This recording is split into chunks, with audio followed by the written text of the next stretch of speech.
성서유니온 월요 강좌 가정에서 성경 읽기 강의 음성 파일입니다.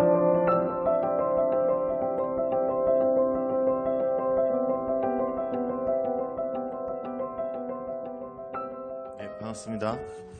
제가 기도하고 시작하겠습니다. 하나님 아버지 감사드립니다. 오늘 우리에게 오늘도 말씀을 통해서 우리 가정을 어떻게 세울지 고민하고 또 나눌 수 있는 기회를 허락하심을 감사드립니다. 주님, 한 손에 우리 자녀들을 키울 수 있는, 그리고 또 자녀들을 온전히 가르치는 말씀 맡은 자의 사명을 주셨습니다. 한 손에 잡은 아이를 다른 한 손에 있는 성경으로 온전히 가르치도록 주님 도와주시고, 또 이 시간을 통해서 우리의 가정에 우리 자녀가 온전히 말씀의 세대로 서는 기회가 될 수 있도록 주님 도와주시옵소서. 예수님의 이름으로 기도드립니다. 아멘. 네, 반갑습니다. 제가 잠깐 제 소개를 하고 강의를 시작하도록 하겠습니다. 저는 박동진 목사라고 합니다. 이 그림은 제가 그린 그림입니다. 네, 저 같은 이미지가 그리기가 쉽습니다. 수염만 기르면 되기 때문에.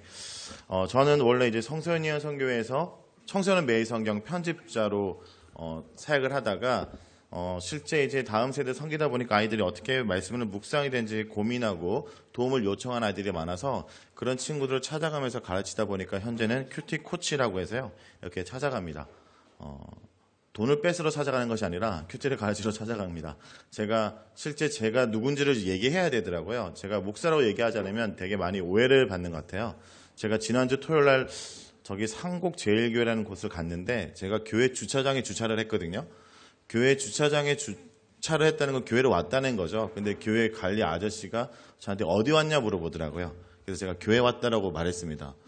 뭐 하러 왔냐고 물어보시더라고요. 그래서 저 목사라고 얘기하고 설교하러 왔다니까 도저히 믿기지 않는다는 뜻으로 여기 오늘 그런 모임이 있을 리가 없는데 라면서 한동안 잡혀 있다가 저를 이제 섭외한 전도사님 오셔서 저를 좀 구원해 주셨습니다. 제가 어디 가면 아이들을 만나러 가면 학교에서는 제가 형사인 줄 압니다. 뭐 아이들 잡으러 온 줄 알기도 하고. 그런데 이제 실제로 이런 사역을 아이들이 찾아가서 하는 이유는 저의 롤 모델이 있습니다. 첫 번째 이 사람입니다. 혹시 여러분 이 사람 누군지 아십니까? 한국 사람은 아니죠. 존 위클리프입니다. 성경이 번역되는 것이 허락되지 않는 그때 성경을 번역을 시도했고, 이를 따르는 자들은 모든 민중들이 성경을 읽도록 하기 위해서 노력했던 자들. 그래서 아예 성경을 번역하는 것이 금지된 그들이 민중들에게 성경을 전하기 위해서 아예 성경을 통째로 외워서 전했던 자들. 그래서 이들을 롤라드 학파로 얘기합니다. 그리고 또 성경이 돼버린 사람들, 걸어다니는 성경이라고도 합니다. 이런 것은 영국에만 있는 역사가 아니라 이 대한민국도 이 성경에 관한 특별한 삶을 살았던 자들이 있습니다. 혹시 이 사람은 누군지 아십니까? 이 사람은 아까 그 사람은 존 위클리프고요. 이 사람은 건서인이라는 역할을 하는 서상륜이라는 사람입니다. 이 서상륜한 이 사람은 건서인으로서 성경책을 권하는 사람들, 즉 한국교회 당시 성경이 보급되기 전에 이들이 보부상들 있죠. 중국으로부터 보찜을 지고 가서 물건을 파는 이들이 성경을 들고 가서 당시 한글도 모르는 사람들에게 한글을 깨우치고 성경을 전했던 자들입니다. 그래서 이들이 전했던 첫 번째 성경이 이와 같은 성경인데, 이것을 이들이 전하는 걸 보고 특별한 역사가 기록됩니다. 한국은 선교사가 와서 교회를 세우기 전에 성경을 먼저 읽고 있었다는 기록이 있는 겁니다. 그러니까 한국 교회는 성경의 기반 위에 교회가 세워졌다. 그리고 한국 교회 회복도 성경으로 돌아갈 때 일어난다. 그리고 또 특별히 우리 가정의 회복도 말씀의 기반 위에 세워질 때 우리 가정이 하나님이 우리 가정을 지키는 가정이 된다라고 말할 수 있을 것 같습니다. 근데 문제는 뭐냐면요, 이렇게 소중한 성경들을 사람들이 들고는 다니지만 막상 읽지 못합니다. 제가 청소년 매일 성경 편집자에서 큐티 코치라는 사역을 하게 된 것도 이겁니다. 매일 성경이 제법 많은 부수가 사람들이 구입을 하고 구독을 합니다. 그리고 청소년 매일 성경도 구독을 하는데 제 주변에 과연 이것을 열심히 하는 애들이 있을까 할 때 제 주변에 이런 애들이 없는 것 같은데 어디서 이렇게 책을 아이들이 많이 구입하고 묵상을 하는지가 의문이었습니다. 정작 제가 편집자로 일하면서도 그런 의문이 들었는데 이 아이들을 만나러 돌아다니면서 이렇게 빨간 가방에 저는 서상륜은 성경을 넣었다면 저는 매일 성경 들고 이들을 가르치면서 깨달은 것이 뭐냐면, 하나님께서 이 땅 가운데 많은 아이들이 성경을 읽고 있고 또 말씀의 사람을 남겨놓고라는 이야기를 듣게 됩니다. 그리고 또 그것을 통해서 아이들이 어떻게 말씀을 잘 묵상하는지를 좀 모델을 삼아서 아이들이 묵상할 수 있는 방법을 아이들을 통해서 배워서 다른 아이들에게 전하는 사역을 했습니다. 특별히 제가 만났던 아이들 중에 기억이 나는 아이가 있는데요. 이 아이들이 제가 한 2번째 정도 만났던 아이들인데, 이 아이들은 이 잠실 지역의 이름만 대면 알만한 큰 교회를 다닌 아이들입니다. 그런데 이 아이들이 저에게 가르쳐 달라고 요청을 했습니다. 그 이유가 있습니다. 교회에서 성경을 읽으라고 계속 얘기는 했습니다. 큐티를 해라. 그리고 큐티를 많이 하면 상을 주겠다. 점검하겠다. 근데 이 아이들이 정작 말씀을 배울 곳이 없는 겁니다. 읽으라고 했지만 성경을 읽으려니까 막상 교회에서 성경을 어떻게 읽는지에 대한 가르침은 없고, 또 묵상을 하라고 하지만, 체크를 한다고 하지만 막상 묵상을 어떻게 하는지 물어볼 때 모두가 정확하게 가르쳐주지 않아서 이 아이가 저한테 메일을 써서 네가 와서 가르쳐라. 이걸 만드는 네가 와서 나에게 좀 도와달라. 라고 해서 이 아이들을 만나서 묵상을 가르쳤습니다. 그리고 이 아이들이 그로부터 자기가 했던 묵상들을 보내줬습니다. 이 아이들이 바뀐 큐티책입니다. 무언가 기록되어 있죠. 여러분의 묵상책은 어떻습니까? 우리가 신비한 경험을 하지 않습니까? 오리고를 분명히 산 게 어제 같은데 눈을 떠보니 벌써 역대상 묵상이 끝나고 있는 겁니다. 성경도 그렇지 않습니까? 저희가 올 초에 성경 일독하려고 다짐했건만 눈을 떠보니 벌써 12월입니다. 성경을 기록하고 읽고 써야 되는데 그냥 성경을 보관만 하고 묵상책을 보관만 하고 있는 일들이 있죠. 이것이 왜 벌어질까? 그들의 영적인 게으름일 수도 있지만 제가 보니까 진짜 어떻게 성경을 적어도 읽는지 묵상을 하는지에 대해서 가이드라인을 받지 않은 상태에서 읽으라고 했을 때 아이들은 이것은 읽을 수 없다라는 오히려 확신이 생기게 돼버린 겁니다. 이런 아이들이 한국에만 있는 것이 아니라 해외도 있습니다. 영국에 사는 아이인데요. 영국에 사는 아이가 말씀을 묵상하기 위해서 저한테 해외에서 청매 큐티책을 정기 구독하려면 어떻게 되냐고 질문했습니다. 그리고 이 아이들에게 저희 정기구독과 연결해서 묵상을 어떻게 정기구독하고 묵상을 하는지에 대해서 또 제가 가르쳤습니다. 청매는요, 청매 큐티 코치라고 해서 아이들이 어디 있든지 카카오톡 플러스 친구를 통해서 자기 묵상을 올리기도 하고 질문하기도 하는데 그 친구가 질문한 겁니다. 그리고 이 아이의 큐티책이 이렇게 바뀌었습니다. 어쩌면 이 아이는 한글도 익숙하지 않은 아이일 수 있습니다. 잘은 모르지만 그런 아이가 날마다 말씀을 붙들고 살아가고 있다는 거죠. 이런 아이들도 있고요. 그리고 여러분, 이곳은 혹시 어디일지 아십니까? 일단 밤거리입니다. 이곳은 홍대 밤거리입니다. 이곳에 오면요, 어떤 일이 있냐면요, 금요일이나 토요일 날 되면 홍대 밤거리가 많은 젊은이로 붐빕니다. 밤새도록 지방에서 올라옵니다. 대구, 부산. 이 방황하는 청년들이 고등학생뿐만 아니라 대학생 많은 20대 젊은이들이 이곳에 와서 그들의 젊음을 불태웁니다. 백야 같은 곳이죠. 근데 이곳에 이 아이들이 사실은 뭔가 인생의 답을 가지고 오는 것이 아니라 방황하며 오는 이 아이들에게 여기 있는 청년들이 어떤 일을 하냐면요, 이 아이들에게 때로는 클럽에 가는 이 아이들의 가방을 맡아주기도 하고, 클럽을 갔다 와서 비틀거리면서 술 취해서 몸을 가누지 못한 자매들에게 집을 데려주거나 아니면 근처에 게스트하우스에서 재워주거나 아니면 또 방황하고 여기 클럽을 여기저기 전전하는 아이들이 고민하는 일이 있다면 라면을 끓여주면서 상담을 하는 일을 하는 청년들이 있습니다. 이 청년들이 가장 중요하게 여기는 일상은 뭐냐면 이런 사역을 감당하기 위해서 말씀을 붙들고 살아가는 겁니다. 제가 이 청년들 만나서 말씀 훈련을 했고 이들이 이 사역을 하기 위해서는 오늘도 말씀으로 붙들어 살아간다는 것을 많이 가르쳤던 경험이 있습니다. 이렇게 아이들을 직접 만나서 그리고 청년들을 만나서 큐티 코치의 사역을 하고 있습니다. 그런데 제게서 또 한 곳의 사역지가 있죠. 바로 그것은 저희 가정입니다. 저희 가족 사진입니다. 되게 행복해 보이시나요? 이 사진을 보고 특별한 걸 깨달으셔야 됩니다. 행복할 수 있지만 이 사진의 두 가지 특징은 뭐냐면 이 두 사진 다 모두가 카메라를 제대로 응시한 적은 없다는 겁니다. 그렇죠? 카메라를 첫 번째 사진 바라보는 인간이 2명밖에 없고요. 그리고 가족 사진 한번 찍으려고 했는데 둘째 아들이 제 눈을 가리기도 하고, 그러니까 카메라를 가족이 우리 자녀와 함께 카메라를 시선을 응시하는 것도 쉽지 않은데 우리 자녀들과 함께 하나님을 마주보는 것, 말씀을 마주보는 것 절대 쉬운 일이 아니라는 겁니다. 외부에서 청년들을 가르치고 그리고 또 청소년들을 가르치고 말씀을 가르치지만 내 가정에서 내가 노력하거나 힘쓰고 연구하지 않으면 절대 저희 자녀들과 함께 말씀을 보는 일상을 사는 것은 쉬운 일이 아니라는 거죠. 그래서 이것은 그 무엇보다 중요하다라고 생각합니다. 먼저 강의에 들어가기 앞서서 우리가 한 가지 실험을 한번 해볼까요? 여러분이 앞으로 여러분의 자녀와 그리고 앞으로 살고 싶은 집을 한번 그려보시겠습니까? 내가 살고 싶은 집 그림을 한번 그려보십시오.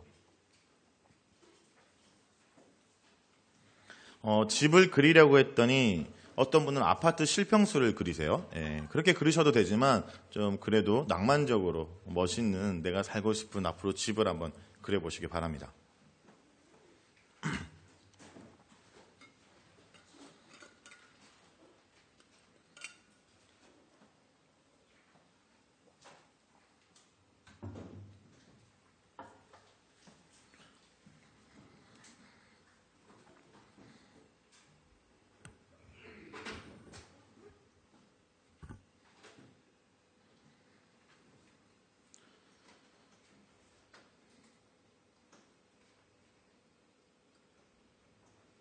자, 대충 그리셨나요? 너무 디테일하게 색칠까지 하지 마시고요. 색칠은 집에 가서 마저 하시고. 여러분 그림을 그리는 것을 한번 보면요. 제가 일일이 그리는 과정을 돌아다니면서 보진 않았지만 특징이 있습니다. 대부분 이렇게 그리세요. 집을 그리려고 하면 지붕부터 먼저 그리시는 분들이 계시고 아니면 기둥부터 그리는 분이 계십니다. 그렇죠? 집을 그릴 때는 지붕부터 세우기도 하고 기둥부터 세우기도 합니다. 그런데 절대 집을 지을 때는 지붕을 먼저 얹거나 기둥을 먼저 세울 수 없다는 겁니다. 이게 무슨 얘기냐? 바로 기초를 우리가 마련해야 된다는 거죠. 우리 자녀를 어떻게 키우겠다, 우리 가정을 믿음의 가정을 세우겠다라고 말할 수 있지만 그런 믿음의 가정을 세우기 위해서 우리의 기초는 무엇인가?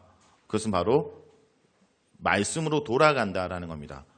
한국교회 회복도 그렇고 우리 교회 회복도 결국 말씀의 기초 위에 세워져야 되고 말씀의 기초 위에 우리의 은사와 우리의 역할들을 감당하게 된다는 건데요.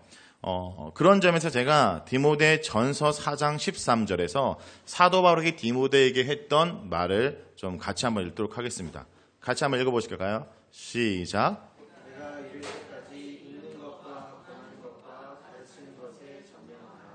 여기 보면 사도 바울이 디모데에게 내가 다시 이를 때까지 너희들이 읽는 것과 권하는 것과 가르치는 것에 점념하라고 얘기를 했는데 근데 우리가 보면요.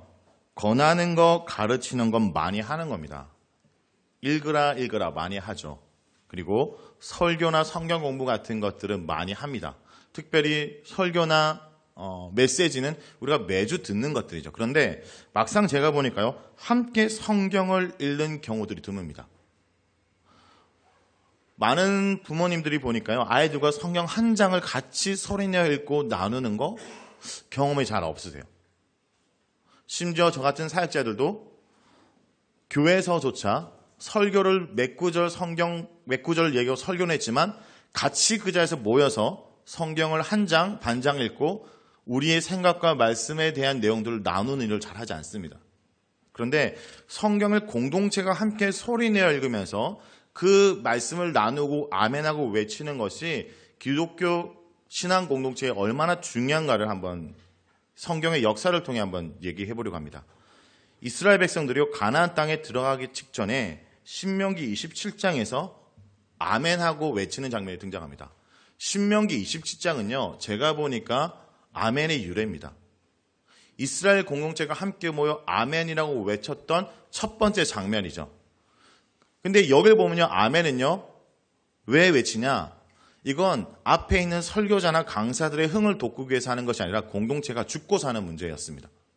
이스라엘 공동체를 가나안 땅에 들어가기 직전에 에발산과 그린신산에 지파를 두 진영으로 나눈 다음에 가운데 레위 지파가 말씀을 낭독하면 그들이 아멘하고 외쳤습니다.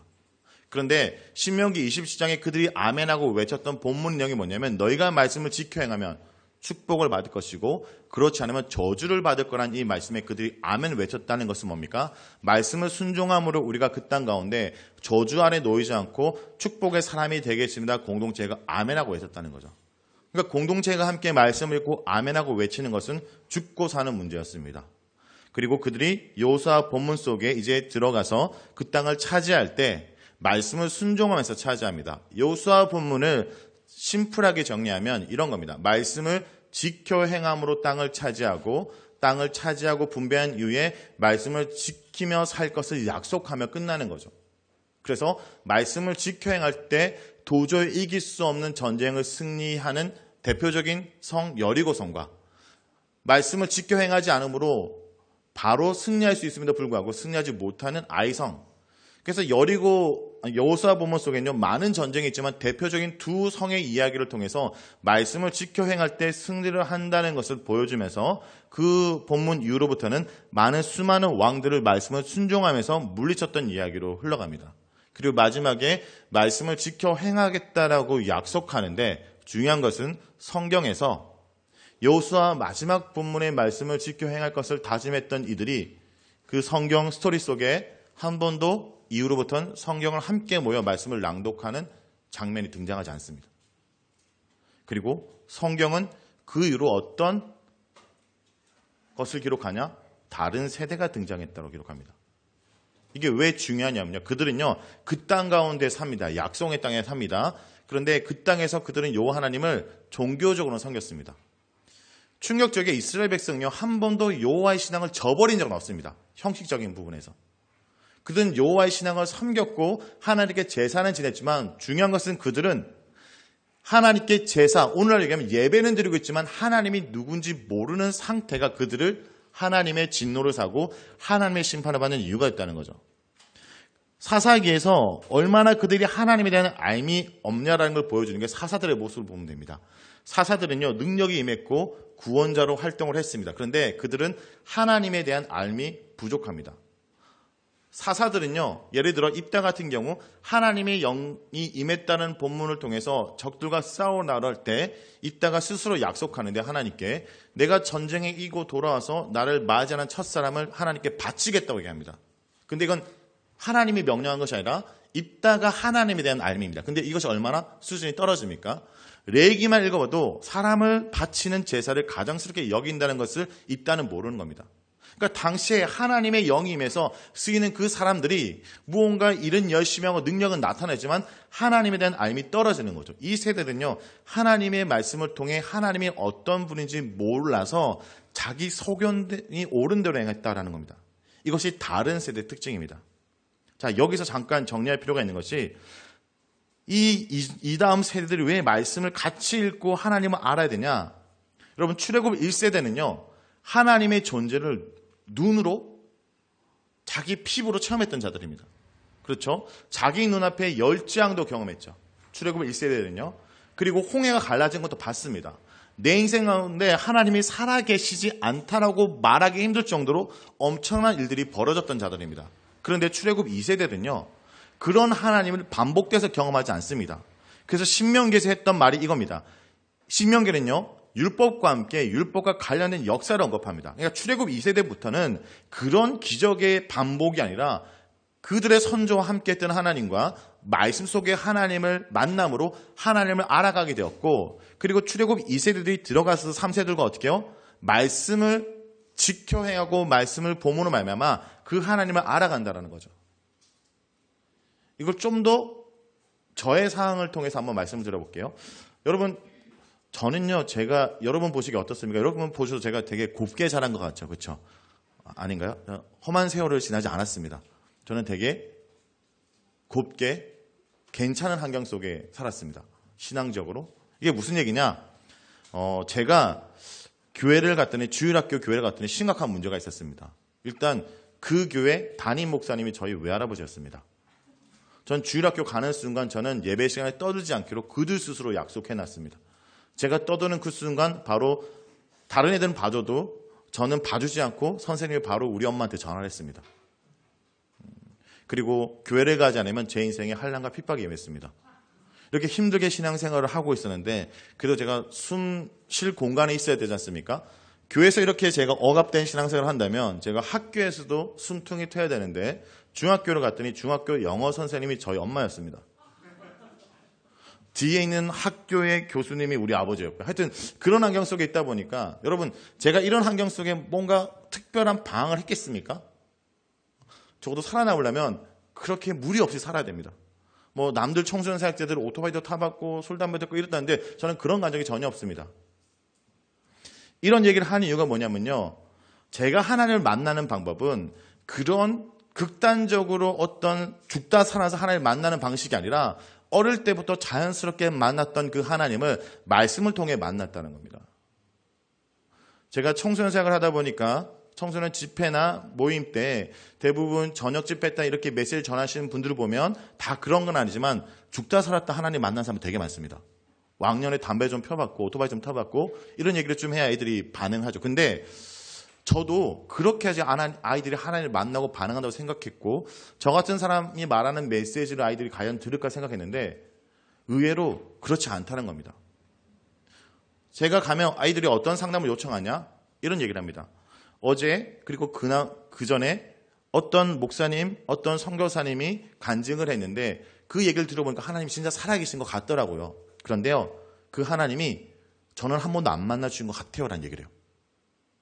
이 아이들은 목회자 자녀, 장로님 자녀, 집사님 자녀, 중직자 자녀입니다. 어릴 때부터 교회를 쭉 다녔습니다. 이 아이들이 하나님을 못 만난 걸까요? 그게 아니라 그들이 그렇게 힘겹게 살면서 만났던 하나님을 이 아이들은 태어나서 날마다 일상으로 만나고 있다는 것을 인지를 못하는 거죠. 여러분, 출애굽 1세대의 하나님을 만난 방식과 출애굽 2, 3세대가 하나님을 경험하는 방식이 다르다는 걸 빨리 인지해야 됩니다. 여러분 자녀들 있지 않습니까? 여러분의 자녀가 출애굽 1세대처럼 하나님을 만나기 바라십니까? 굳이 그럴 필요는 없죠. 그렇죠? 굳이 잘 지낸 애들이 죽다 살아날 필요는 없지 않습니까? 그러면 출애굽 3세대들은 어떻게 해요? 바로 1세대가 만났던 하나님의 스토리와 말씀 속의 하나님을 통해서 하나님을 알아가도록 되어 있다는 거죠.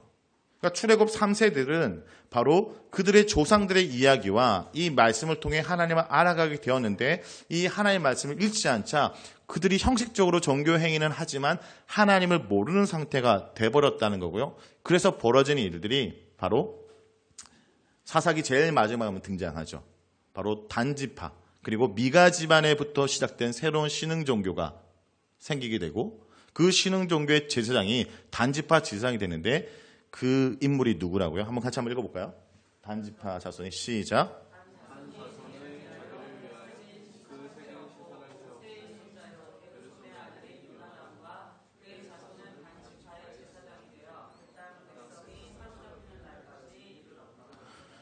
여기 단지파의 제사장이 바로 요나단, 모세의 손자라는 거죠. 그의 할아버지는 이스라엘 백성을 구원했는데 그의 손자는 이스라엘 백성을 타락한 인물로, 대표적인 인물로 기록하고 있다. 그러니까 한 세대만 건너뛰면 바로 불신앙의 세대가 오는데, 이것의 이유는 뭐다? 바로 제사나 예배를 지내서 하는 거 아니라 그들이 함께 말씀을 읽고 알아가는 일을 하지 않아서라는 겁니다. 그런데 그 땅에 살면서 말씀을 읽고 하나님을 알아가는 그들이 말씀을 읽지 않게 됩니다. 신명기는 이런 얘기도 하거든요. 그 가운데 왕이 있다면 왕이 어떻게 되냐면 율법의 등사본을 기록해서 그 옆에 두고 레이인들이 그것을 옆에서 제사장들이 읽어주도록 되어 있습니다. 근데 이것을 행하지 않은 겁니다. 근데 이것을 행하는 본문이 등장하는데 바로 이스라엘 나라가 망하는 그 시점, 남유다의 요시야 왕이 그 율법책이 왕의 옆에 있음에도 불구하고 왕 옆에 없는 겁니다. 그리고 성전 창고에 먼지 쌓인 이 율법책을 발견하고 읽고 그가 어떻게 합니까? 옷을 찢고 우상을 불태우죠.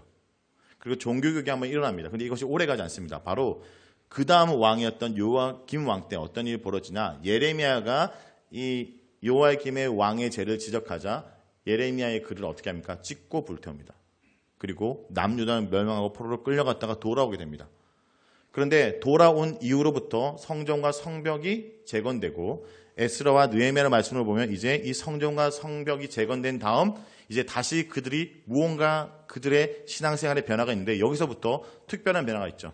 그들이 그전엔 제사 공동체였다면 여기서부터 토라 공동체로 바뀌기 때문에 성경에서는 제사장 겸 학사에서 학사 에스라로 얘기하면서 제단이 아니라 강단에서 말씀을 선포하며 그들은 모이는 곳에 말씀을 낭독하고 해당해서 말씀을 낭독하는 종교의 형태로 바뀝니다. 제가 이 장면이 충격적인 게 뭐냐면요. 여러분 혹시 성지순례를 가보셨나요? 성지순례 가시면 예루살렘 성전이 있던 그곳에 지금 예루살렘 성전이 없죠. 황금사원이 있습니다. 무하마드가 거기서 승천했다는 기념에 했던 그 황금 사원이 있는데 그 앞에 통곡의 벽이 있고 많은 랍비들과 유대인들 그리고 관광객들이 그 통곡의 벽 앞에 유대인들은 이 성전의 회복을 기다리면서 기도하죠. 그런데 저는 어떻게 생각하냐, 통곡의 벽 앞에 그들이 기도하면서 제사를 지낼 줄 알았습니다. 왜? 제가 구약에서 봤던 그들의 모습은 제사가 넘쳤던 자들이죠. 근데 제가 성지순례 가서 통곡의 벽 앞에 이렇게 머리에 이제 써야 됩니다. 쓰고 앞에 가서 봤더니 그 옆에 구석에 랍비들이 모여 있는데 이들이 제사를 지낸 것이 아니라 그 그늘진 구석에서 나름대로 도서관처럼 이렇게 돼 있는 곳에 할아버지와 아들과 손자가 말씀 토라를 서로 소리내서 읽고 있습니다. 주고받으면서. 제가 거기서 사진 찍다가 시끄럽다 쫓겨났는데 아무튼요. 그들은 모여서 이제 말씀을 나누는 공동체로 바뀐 겁니다. 그리고 더 재밌는 것은 이렇게 말씀을 함께 나누는 이 모임에서 예수님이 자신이 말씀을 통해서 메시아임을 밝힙니다. 누가복음 4장 17절에서 21절은 성경에서 유일하게 예수님의 성경을 펴서 읽었다라는 기록이 유일한 곳입니다. 예수님이 성경을 많이 인용을 했는데 예수님이 성경을 직접 읽는 장면은 이곳밖에 없습니다. 뭘 얘기합니까? 예수님이 성경을 읽고 있다는 건 뭐냐면 그의 아버지의 글을 읽으면서 내가 이것을 이루러 왔다는 거죠. 그가 읽었던 말씀이 바로 이사야 말씀이었습니다. 자, 여기까지 내용을 좀 정리해 보겠습니다. 그러므로 공동체가 함께 모여 말씀을 읽는 것은 이겁니다. 첫 번째, 우리가 이 땅에 사는 이유를 발견하는 시간입니다. 그러니까 우리 가정이 함께 모여 말씀을 읽는 이유는 우리 가정이 이 땅 가운데 존재하는 이유를 발견하는 시간이라는 거죠. 그리고 두 번째, 바로 우리 가정의 주인이신 예수 그리스도가 누군지를 깨닫는 시간이라는 겁니다. 공동체가 함께 모여 말씀을 읽고 나누면서 우리 가정의 자녀와 함께 말씀을 나누면서 우리가 이 가정이 이곳 가운데 있는 이유와 우리 가정의 주인 예수 그리스도가 누군지를 깨닫는 시간인 겁니다. 이것이 하나님의 사실 플랜이었습니다. 하나님이 바로 이스라엘 백성들을 가나안 땅에 심기시고 이 땅 가운데 살도록 할 때 하나님의 플랜을 설명하는데 신명기 4장 5절에서 6절에 이렇게 얘기합니다. 한번 같이 한번 읽어보실까요? 여러분 이제 우리가 읽기 연습을 해야 되는데 이렇게 할게요. 같이 읽으시는데 여러분의 목소리가 하나로 들리도록 하는 겁니다. 아까 읽다 보니까 힘이 빠져서 읽다가 포기하시는 분이 계신데 그러지 마시고 끝까지 우리가 고백하면서 합창처럼 하나의 목소리로 이 말씀을 고백해 보겠습니다. 시작.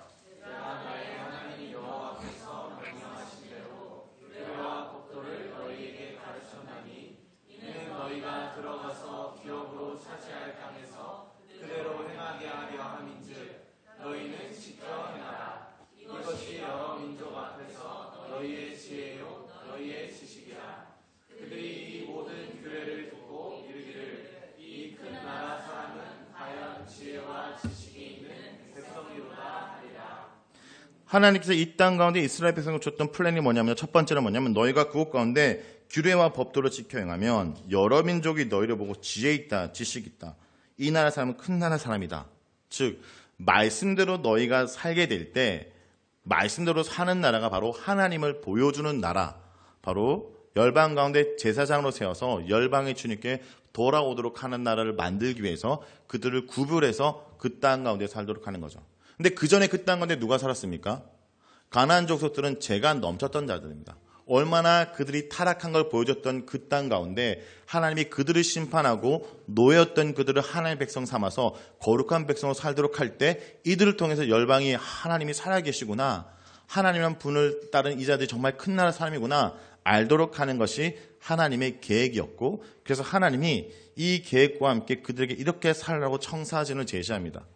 바로 유명한 말씀이죠. 쉐마 이스라엘이 등장하는 말씀인데요. 이 말씀을 보면요, 1절에서 땅을 주겠다는 얘기가 시작됩니다.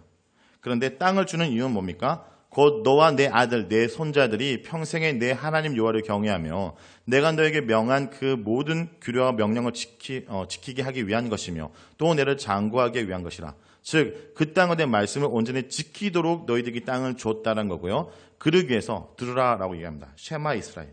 여러분 들으라, 쉐마 이스라엘 중요한데 쉐마 이스라엘 뜻이 뭡니까? 하나님을 진짜 사랑하라는 뜻이죠. 온전히. 그리고 이것이 왜 중요하냐면요, 성경에서 처음으로 하나님을 사랑의 대상으로 말하고 있습니다. 이전 성경 본문 속에 하나님을 사랑하는 명령이 없었어요. 경외하라는 명령이 있었습니다. 그런데 이 경외하라는 명령은 있었지만 사랑하는 명령이 없었는데 여기서부터 하나님을 온전히 사랑하라는 명령을 합니다. 그리고 이 5절에 너는 마음을 다하고 뜻을 다하고 힘을 다하고 내 하나님 여호와를 사랑하란 말이 어떤 말씀과 연관되어 있는지 아십니까? 바로 십계명의 제1계명의 긍정형입니다. 십계명 제1계명이 뭡니까? 우리 주일학교부터 다시 시작해요. 네, 그렇죠. 나 외 다른 신을 섬기지 말라는 걸 반대로 뭡니까? 오직 여호와만을 온전히 사랑하라는 뜻이죠. 자, 이렇게 하나님께서 명령하면서 이 하나님을 사랑하라는 말씀은 어떻게 해요? 너는 마음에 새기고 내 자녀들에게 부지런히 가르치고 어디 가나 강론하라. 하나님을 사랑하라는 말을 내 자녀와 사람들에게 사랑해야 된다고 강조하라는 겁니다. 그리고 또 이어서 어떻게 해요? 하나님을 사랑하는 말을 어떻게 합니까? 내 손목에 매어 내 미간에 붙여 내 집 문설주와 바깥문에 기록하라고 얘기합니다. 자, 손목에 맨다는 건 뭡니까? 내가 하나님을 사랑했다는 것을 내가 손목에 매서 다짐하는 의미 아닙니까? 그리고 또 미간에 붙인다는 건 뭡니까? 나는 보이지 않지만 사람들이 저 사람 하나님을 사랑하는 사람이라는 것을 보여주면서 하는 거죠. 그리고 대상이 확장되죠. 가정이죠. 집 문설주. 그러면 여러분 이 바깥문 혹시 뭔지 아십니까? 이 바깥문은요, 이 가정들이 모여있는 지파의 성문입니다. 아까 그 첫 번째 그림을 보여드렸죠. 이스라엘 백성들이 이곳 가운데 그들이 흩어져 살았습니다. 그리고 그 가정별로 지파별로 흩어져 사는 그들이 한 개인이 한 가정이 한 지파가 하나님을 온전히 사랑했다는 걸 다짐하고 보여주며 살아갈 때 열방이 돌아오도록 한 것이 하나님의 플랜이었다는 거죠. 그리고 그들의 모습 통해 하나님이 어떤 분인지 알도록 하는 것이기 때문에 중요한 것은 그들이 그 땅 가운데 거대한 나라를 만드는 것이 아닙니다. 여러분, 이스라엘 백성들이 구원받은 이후로부터 그들에게 주어진 특별한 미션이 뭐냐면 거룩입니다. 그래서 구원받은 이후에 출애굽기에서 하나님이 그들 가운데 함께하는 성막이 지은 다음에 바로 레위기에서 강조하는 건 뭡니까? 거룩하라죠. 근데 우리는 어떻게 생각합니까? 내가 예수를 믿고 내가 내 인생에 구원받은 이후로 세상 가운데 거대해지기를 원합니다. 그들이 노예로 있던 그들이 구원받은 다음에 이집트처럼 거대한 나라, 큰 나라를 되고자 한 그들에게 거룩한 나라가 될 것을 얘기하는 것이 레위기 아닙니까? 그리고 역대상을 묵상하다 보면 왜 그들이 지금 성전을 다시 회복해야 되는 것을 이스라엘 역사 가운데서 발견합니까?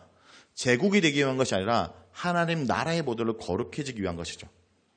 마찬가지입니다. 우리 가정이요, 거대한 가정, 뭔가 영향이 있는 가정, 이것이 아니라 거룩한 가정의 모델, 하나님의 말씀을 보여주는, 하나님을 보여주는 가정을 세우기 위한 거라면 먼저 우리가 집중할 것은 우리 자녀를 통해 우리 가정에 어떤 많은 열매를 맺는 것이 중요한 것이 아니라 말씀대로 살아가는 일상, 말씀의 토양을 잘 갖고 왔는지를 살펴야 된다는 겁니다.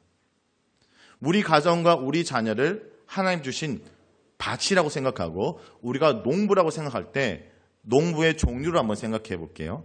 농부는요, 하농, 중농, 상농으로 구분할 수 있습니다. 자, 하농은 가장 레벨이 낮은 농부입니다. 자, 가장 레벨이 낮은 농부는요, 하농, 작초. 잡초만 뽑는 걸로 만족합니다. 게으르죠. 잡초만 다스립니다. 근데 중농은 어떻습니까? 작곡, 중농, 작곡. 곡식의 수확량을 늘리기 위해서 노력합니다. 그러니까 어떤 열매나 성과를 위해서 노력하지만 이것만 바라보고 있는 대상이 중농이라면 상농은요, 작토. 그 곡식이 열매를 맺게 된 기본적인 토양에 대한 관심을 보이는 겁니다. 자, 이 모델이 있는데요. 상농 작토의 모델이 일본의 한 가수원의 농부입니다. 주변의 가수원의 농부들이요, 그의 수확량을 늘리기 위해서 농약과 비료를 줘서 수확량을 많이 늘릴 때 이 농부는 토양의 지력을 회복합니다.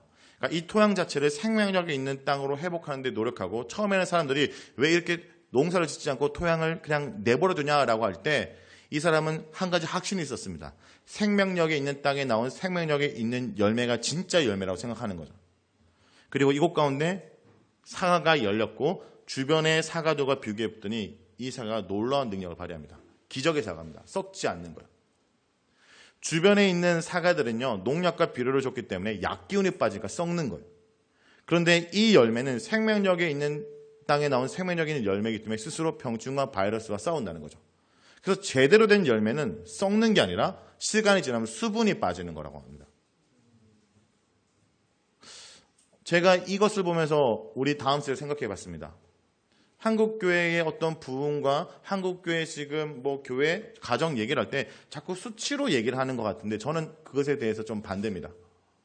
그리고 저는 그냥 우리가 성경적으로 좀 생각했으면 좋겠다고 생각합니다. 제가 아무리 성경을 봐도 예수님을 맞이할 사람들이 대다수가 돼서 예수님을 맞이하는 것은 성경에 기록되지 않습니다. 오히려 남은 자 사상입니다. 주일학교가 인구가 적어졌고 주일학교가 떨어졌다. 이 가정 가운데 우리의 초점은 뭐냐면 무리를 만드는 것을 더 이상 하는 것이 아니라 진짜 말씀의 토양으로 생명의 인땅을 만들어서 진짜 열매를 생산하고 우리 가정 아이가 교회를 다니는 가정이 아니라 진짜 예수를 믿는 아이로 만들기 위해서 노력해야 된다는 거죠. 본질을 더 붙잡을 때로 생각합니다. 저는 한국교회 주일학교 숫자가 감소됐다고 해서 한국교회가 그것을 갖고 부흥의 속도로 보는 것은 반대합니다. 오히려 진짜 살아있는 열매를 만드는 일을 이제 해야 될 때라고 생각합니다. 그래서 이제 본격적으로 어떻게 그럼 할 건가라는 걸 저희 자녀의 이야기와 함께 어릴 때부터 목사는 어떻게 할지 한번 고민해 보려고 합니다. 저 첫째입니다. 첫째를 낳았을 때 저의 모습입니다. 그때 좀 날씬했어요. 이렇게 망가지지 않았는데 애들이 3명 나오면서 아내와 함께 저도 이제 약간 달라지기 시작했는데 저 때 제가 어떻게 했냐면 아이가 울면 울지 않을 때까지 안고 있었습니다. 그래서 이때는 정말 이 아이를 울지 않기 위해서 안았는데 지금 셋째인데 제가 아이가 울면 안을까요? 안 안을까요? 안지 않아도 아이 울으면 끝이 나는 걸 알게 됐습니다. 이때는 심지어 얼마나 많이 안았냐면 지금도 가끔 어깨가 저립니다. 그러니까 밤새도록 얘를 사랑하고 표현해서 안았지만 지금 뭐 그렇지 않습니다. 근데 그때 이 아이들을 보면 이런 생각이 들었습니다. 눈에 넣어도 아프지 않을 것 같은 아이들이죠. 근데요, 지금 둘째가 되게 말을 안 듣거든요. 눈에 넣어도 아프지 않을 것 같은 아이였는데 어느 날 이 둘째가 눈에 가시가 됐습니다. 눈에 가시가 되게 됐고요. 늘 이때를 다시 한번 생각하는데 이때 아이들의 이름을 지으면서 내 아이가 아니라 하나님의 아이로 키우기 위해서 이름을 이렇게 지었습니다. 첫째는 하영이, 둘째는 하민이, 셋째는 하은. 자, 목사 자녀가 하자라면 뭐의 약자입니까? 그 이유가 있었습니다. 왜 저희 누나가 애들 이름을 예나 예지 예수님 시리즈 하길래 질 수 없지 않습니까? 목회자도 아닌 우리 누나가 그래서 제가 하나님 시리즈로 이기려고 했는데 이때는 정말 하나님의 아이로 키우려 노력했는데 키우다 보니까요. 하나님의 아이가 아니라 내 기대를 채우는 아이로 자꾸 키우려고 하더라고요. 저도. 저희 아내와 제가 처음에는 하나님의 아이, 하나님의 계획, 하나님의 때를 기다리는 위하여 키우자고 약속했지만 어느 순간에 저희 아내와 제가 이런 얘기를 합니다. 첫째 얘가 지금 남들보다 한글을 잘 못하는 것 같아. 그리고 막내는 얘가 기저귀를 아직도 못 대고 있어. 세상의 어떤 기준과 이 아이를 비교하면서 늘 날마다 어떻게 평가하냐면 얘는 지금 이쯤에 이렇게 해야 되는 세상의 기준에 미치지 못하는 아이로 평가하고 있더라고요. 하나님의 기준으로 특별한 아이로 보는 것이 아니라 세상의 어떤 기준을 설정해 놓고 그 기준을 넘어설 건가 아니면 모자랄 건가 그리고 그 기준을 넘어섰다면 그 다음 더 높은 기준과 단계를 갖고 이제 얘가 여기를 해야지 라면서 끊임없이 얘는 더 비교되고 있고 늘 부족한 아이로 제가 어느 순간 만들고 있는 걸 봤습니다. 하나님의 아이라고 생각했는데 내 아이, 내 기준을 만족시키고 어쩌면 이 아이가 나의 우상이 돼버린 거죠. 내 기대를 충족시켜줄 우상으로 만들고 있는 거죠. 성경에 보면요. 하나님의 꿈을 이룬 아이로 키운 모델이 있습니다. 그리고 그 모델이 이스라엘 백성을 구원하기 전인데 그 모델의 첫 등장을 한번 볼게요. 자, 바로 모세 얘기를 할 겁니다. 여러분 모세라는 이름은요. 바로의 딸이 지어준 겁니다. 바로의 딸이요. 그 당시에 이스라엘 모든 남자애가 나일강에 버려질 때 한 아이가 갈대 상자에 담겨 구원을 받게 됩니다. 모든 사람들이 모든 남자아이들이 죽는 그때 한 아이가 갈대 상자에 담겨 떠오른다는 것은 이스라엘 백성의 구원을 상징하고 그를 통해 그들을 구원해라 하나님의 역사를 얘기하는 것인데 그때 바로의 딸이 나일강의 갈대 상자에 담겨 떠다니는 이 아이를 건져서 키울 때 이런 얘기를 합니다. 자기가 낳은 아이가 아니니까 유모를 구해서 키우는데 그 유모가 요게벳 그의 친모이죠. 모세. 자, 근데 그에게 이런 명령을 합니다. 이 아이를 나를 위해서 키우라고 얘기합니다. 바로의 딸이 이집트의 공주가 바로 자신을 위해서 아이를 키우라고 얘기합니다. 그런데 그의 친모인 요게벳은 하나님의 백성을 구원하는 아이로 키우는 겁니다. 그래서 모세는 이집트 왕자로 자랐지만 히브리인의 아이덴티티를 갖고 있습니다. 그것을 볼 수 있는 사례가 이거죠. 이집트 병사가 히브리인 노예를 괴롭히자 그가 분노했던 것은 그 속에는 히브리인의 아이덴티티가 있었다는 겁니다. 그리고 어디서부터 들어왔던 아브라함과 이삭과 야곱과 그들의 조상의 얘기가 들어갔기 때문에 그 민족적인 히브리 정체성을 가지고 그는 분노한 거죠. 근데 문제는 뭐냐면 하나님의 때와 방법을 묻지 않고 그의 분노로 이 병사를 죽임으로 도망자가 되고 그리고 인생의 실패가 돼서 인생이 저무는 그때 중요한 순간이 찾아옵니다. 자, 이 믿음의 사람들의 중요한 순간에 늘 있는 하나의 단어가 있어요. 제가 말씀을 보니까 바로 이르시다는 표현입니다. 일상을 살았던 사람들, 평범한 그리고 제 일상을 살았던 사람들에게 하나님이 이르시된 이 단어의 등장과 함께 하나님이 역사하기 시작합니다. 그리고 하나님이 이 모세에게 이르시면서 모세에게 자기를 설명합니다. 나는 내 조상의 하나님, 아브라함의 하나님, 이삭의 하나님, 야곱의 하나님. 자, 이건 뭡니까? 바로 너희들이 이곳 가운데 노예로 있는 것은 아브라함과 그 조상들의 언약의 연장선에 있다는 겁니다. 그리고 그렇기 때문에 너희 백성들의 고통을 분명히 보고 부르짖음을 듣고 근심을 알았다. 자, 이것을 저희 매일 성경 묵상을 할 때 하나님이 어떤 분입니까? 내게 주신 교훈의 원리를 얘기할 때 말하는 본문 중에 하나입니다. 하나님이 어떤 분인지 알자 이 모세가 정확하게 어떤 일을 해야 될지 하나님 얘기하시죠. 내가 너를 바로에게 보내어 너에게 내 백성 이스라엘 자손을 애굽에서 인도하여 내게 하라. 하나님이 누군지 알자 그 땅 가운데 사는 모세가 이제 그 백성을 위해서 무엇을 해야 될 줄 알고 그의 일이 시작됩니다. 실패자고 그리고 도망자였던 그에게 하나님의 말씀이 임하는 순간이 찾아왔습니다. 자, 어떤 얘기를 하고자 하냐면요. 우리 아이들에게도 하나님 말씀이 그에게 임하는 순간이 있습니다. 근데 문제는 뭐냐면 이 말을 모세가 이 본문 속엔 알아들었다가 중요합니다.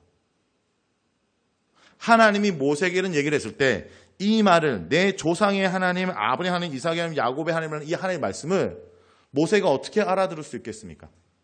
그의 친모인 요셉에서부터 그들의 조상의 얘기를 들었기 때문에 이 얘기를 알아듣는 겁니다. 어쩌면요, 우리 자녀들에게 하나님의 말씀이 임하는 때는 우리가 규정할 수 없습니다. 그 각자의 상황 속에 하나님의 말씀이 임하는 때가 임할 겁니다. 그것이 유치원 때일 수도 있고 초등학생 때일 수도 있고 중학생 때일 수도 있고 청년 때일 수 있는데 중요한 것은 그때가 언제인지는 우리가 결정 못하지만 우리가 오늘도 말씀을 아이들에게 가르쳐서 하나님 이야기를 들려줄 수 있는 건 오늘 우리가 선택해야 될 문제라는 거죠. 그 말씀을 듣고 들었던 아이가 어릴 때부터 들어왔던 이야기, 아까 얘기했죠. 신명기 말씀에 그들의 조상으로부터 들어왔던 말씀과 오늘 나에게 임하는 말씀이 결부될 때 그들의 믿음의 사람으로 사는 겁니다. 그래서 성경을 보면요, 믿음의 사람들 앞에 있는 한 가지 공식, 바로 이르시라는 단어의 반복입니다. 하나님이 아브라함에게 이르셨고 이삭에게 이르셨고 야곱에게 이르셨고 그리고 하나님이 오늘 우리 자녀들에게도 이르신다는 거죠. 하나님의 말씀이 임하는 그때를 기대하면서 우리는 오늘도 말씀을 이 아이들에게 읽히고 가르쳐야 됩니다. 자, 그러면 성경에서 한번 모델을 찾도록 하겠습니다. 성경에서 신앙교육을 잘한 모델이 누가 있을까요? 신앙교육을 잘한 모델. 자, 누구? 디모데 좋습니다. 디모데. 또? 분위기가 네가 다 얘기해라. 뭐 이렇게 물어보냐. 내가 힘들게 왔는데 이런 분위기인데. 자, 잘한 모델 얘기. 잘한 모델. 나쁜 모델도 있고 잘한 모델도 있겠죠. 잘한 모델. 네? 예수님? 예수님 한다고 다 되는 게 아닙니다. 네. 주일학교 때 예수님 아니면 하나님이지만 예수님 뭐 교육 잘 모르겠어요. 일단 anyway, 네. 사무엘 잘한 모델. 그쵸? 네, 또 나쁜 모델 얘기해봐. 나쁜 모델. 삼손, 또 혼례 변호사, 또 생각보다 나쁜 모델이 더 많습니다. 자, 대표적으로 잘한 모델과 나쁜 모델을 비교할 수 있는 케이스가 바로 누구냐면 마노와 한나, 즉 삼손과 사무엘입니다.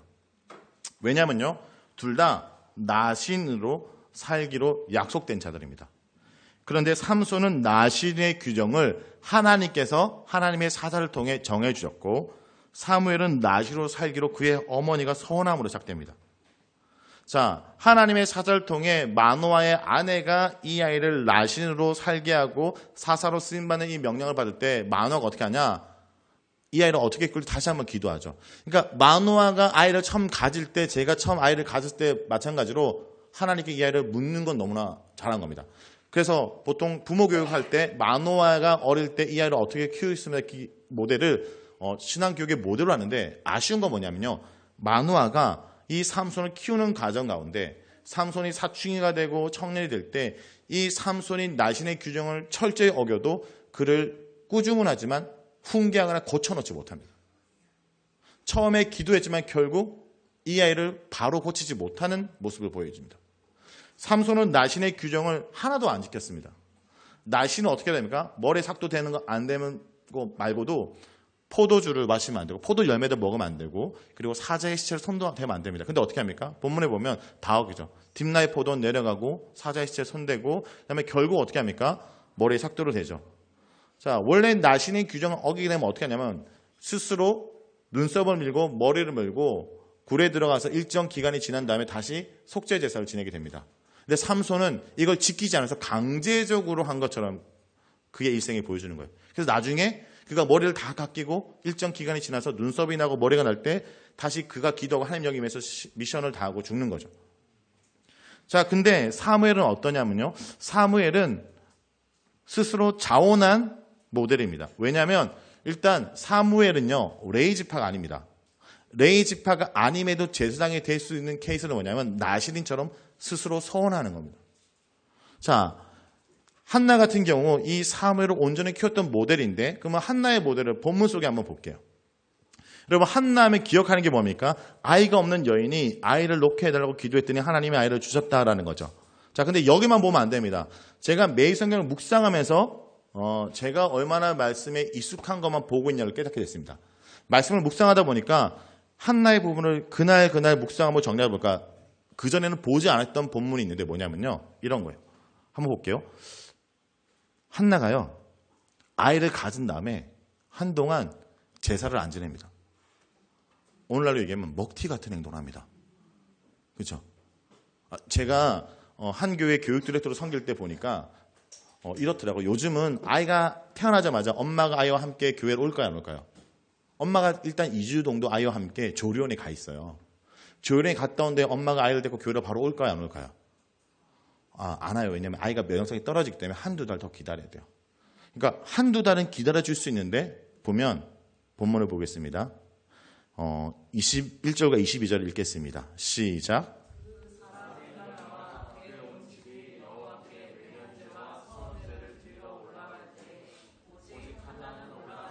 네, 여기까지요. 그의 온 집이 여호와께 매년제와 서원제를 드리러 올라갈 때 한나는 올라가지 않고 이건 몸조리 한다고 안 올라간 게 아닙니다. 그렇죠? 왜냐하면요. 한나가 사무엘을 데리고 성전에 가는 날은 어떤 날일까요? 하나님께 사무엘을 드리는 날이에요. 그래서 드리기까지 어떻게 하냐? 젖을 뗀 다음에 여호와께 뵙도록 하는 거예요. 그러면 어떤 건 형식적인 예배가 중요한 것이 아니라 하나님께 서원했던 걸 지키기 위해서 이 아이와 애착 형성을 하고 이 아이를 젖을 먹여요. 당시에 젖을 먹이는 나이가 3세, 4세 정도입니다. 그 기간 동안 이 아이를 양육해서 주님의 약속을 지키는 그의 모습 자체가 주님께 드리는 예배이고 그렇게 하는 것을 엘가나가 그의 남편 엘가나가 뭐랍니까? 오직 여호와의 말씀대로 이루기를 원하노라고 얘기를 하죠. 자, 그리고 실제 젖을 뗀 이후에 이 사무엘을 성전에 처음 가는 그날 주님께 드리게 됩니다. 자, 근데 여기서 문제가 하나 발생합니다. 여기서 끝나면 안 돼요. 드렸으니 끝났다라고 하고 우리가 우리 자녀를 하나님께 드립니다 해서 교회만 잘 보내면 된다. 이게 얘기가 아니에요. 왜냐? 우리 자꾸 뭐가 익숙하냐? 지난주에 이제 양성 목사님이 말했던 겁니다. 교회가 그걸 다 하는 것이 아니고 가정이 해야 된다는 얘기를 했죠. 근데 이 가정에 대한 부분이 왜 이 본문 속에 강조되냐면요. 일단 이 성전이 문제가 있어요. 교회로 얘기할게요. 지금 엘리가 운영하는 주일학교에 문제가 있어요. 엘리가 가르치면 누가 되냐면 홈리와 비나스가 돼요. 이 교회는 지금 주일학교가 붕괴된 거예요. 교육 시스템이 붕괴돼서 홈리와 비나스처럼 될 수 있는 교육기관입니다. 여기 맡기면 안 돼요. 그런데 거기에 맡겼는데 홈리와 비나스가 되지 않고 사무엘이 됐단 말이에요. 왜 그럴까요? 바로 특별한 본문의 기록이 있습니다. 무슨 얘기냐면요. 여러분 사무엘 하면 그 사람의 물건이 뭔지 아십니까? 성경에서 그 남자의 물건들이 있어요. 그 인물들의 물건. 모세 하면 그 모세의 물건이 뭐죠? 지팡이죠. 사무엘 하면 이 사람의 그림을 그릴 때 이 사람은 뭘로 표현해 줘야 되는지 어떤 물건이 꼭 있어야 되는지 아십니까? 등불? 네, 등불은 아니고요. 겉옷이요, 겉옷. 구약에서 겉옷 입었다는 표현이 사무엘이라는 것을 우리가 알아야 됩니다. 왜냐하면 엔돌에 신접한 여인을 얘기를 할 때도 겉옷 입은 자가 나왔다 할 때 사무엘이라는 지칭이에요. 왜냐? 사울이 죄를 지어서 사무엘이 돌아갈 때 사울이 사무엘 옷을 겉옷을 찢게 되거든요. 그래서 그런 표현들이 계속 겉옷이라는 등장하는 이유가 어디서부터 시작이냐? 바로 18절과 19절 2장 한번 읽어보십시오. 시작.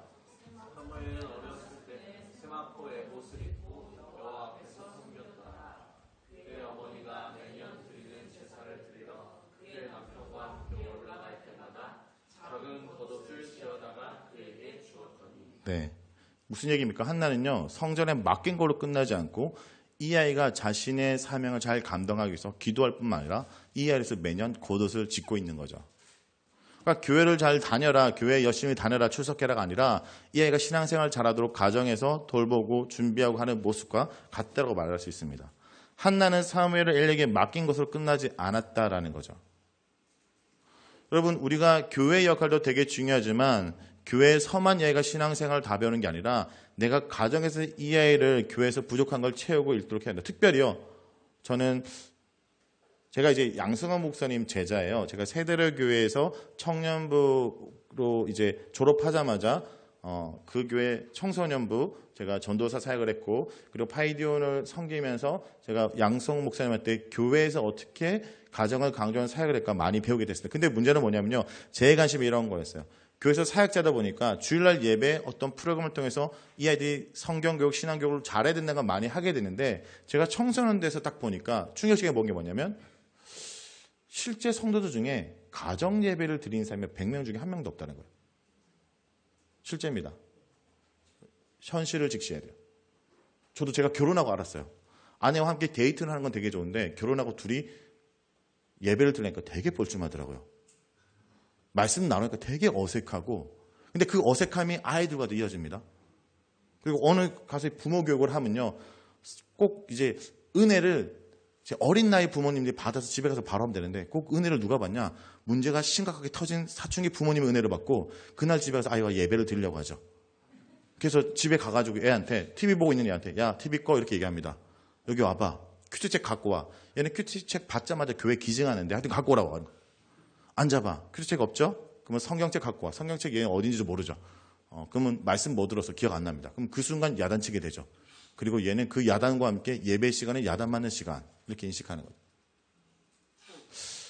이런 일들이 벌어지면서 가정 속의 일상 속에 어릴 때부터 부모와 함께 말씀을 읽고 말씀을 통해 축복받는 경험들이 되게 중요하다는 거예요. 부모 또한 마찬가지입니다. 그 결혼해서 부부와 그리고 자녀와 어릴 때부터 했던 그 삶이 익숙해져야 나중에 이 아이가 커서도 이게 이질적이지 않는데 어느 순간에 갑자기 하려니까 너무 힘든 겁니다. 그렇다고 아직 사춘기 부모님 늦은 건 아닙니다. 늦은 건 아닌데 또 그 방법은 제가 좀 이따가 청소년 파트를 할 때 설명드릴게요. 이렇게 가정과 교회의 온전한 모델이 필요하기 때문에 요즘 강조하는 것도 오렌지 무브먼트도 그런 거죠. 디모데가 그 모델이거든요. 디모데가 바로 외조부와 엄마의 신앙을 전수받고 성경교사인 바울의 영향을 받았습니다. 여기 보면 가정이라는 것이 바로 사랑을 상징하는 빨간색의 사랑과 그리고 빛을 상징하는 옐로우 얘는 교회의 진리의 빛이 상징하는 이 두 모델이 디모데입니다. 그래서 디모데를 바로 가정과 교회가 연합한 모델로 하는데 이 모델을 풀어가는 방식은요, 어떤 교회에서는 같이 연합 예배를 드리고 어떤 방법을 얘기하는데 제가 고민하면서 저의 성서인의 사역하면서 결론은 뭐냐면 이 본문을 아무리 읽어봐도 어떤 형태나 프로그램의 시스템을 얘기하지 않고 중요한 것은 신앙 교육의 도구가 같았다는 얘기를 하는 거예요. 성경에서는. 같이 예배를 듣고 나눠서 예배를 드렸고 프로그램을 했고 이런 말을 하는 게 아니라 신앙 교육의 도구가 같았다는 걸로 얘기를 하기 때문에 저는 말씀을 가정과 교회에서 같이 읽도록 하는 연계점이 중요하다고 생각합니다. 바로 디모데후서 3장 14절 17절 한번 같이 한번 읽어볼까요? 시작.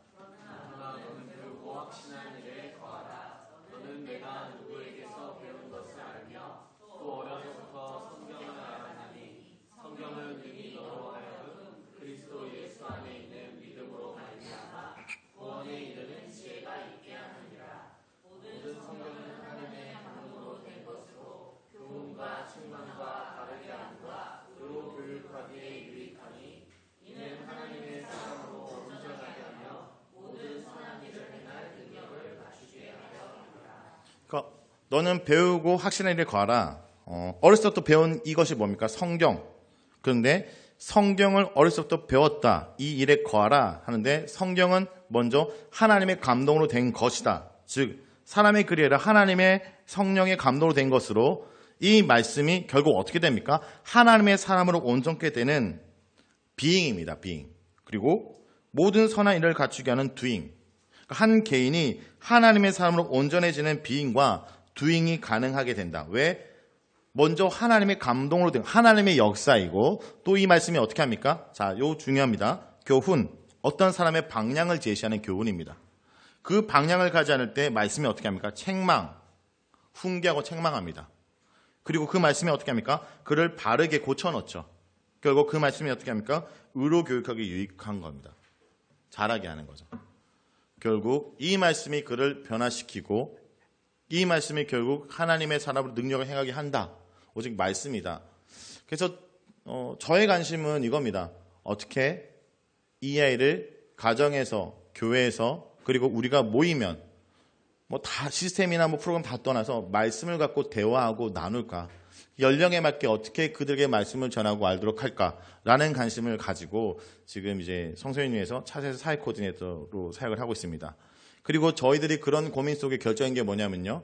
매일 성경은 66권을 다 묵상하는 큐티책입니다. 대한민국에서 66권을 어떤 주기 속에 묵상하는 책은 사실 2권밖에 없습니다.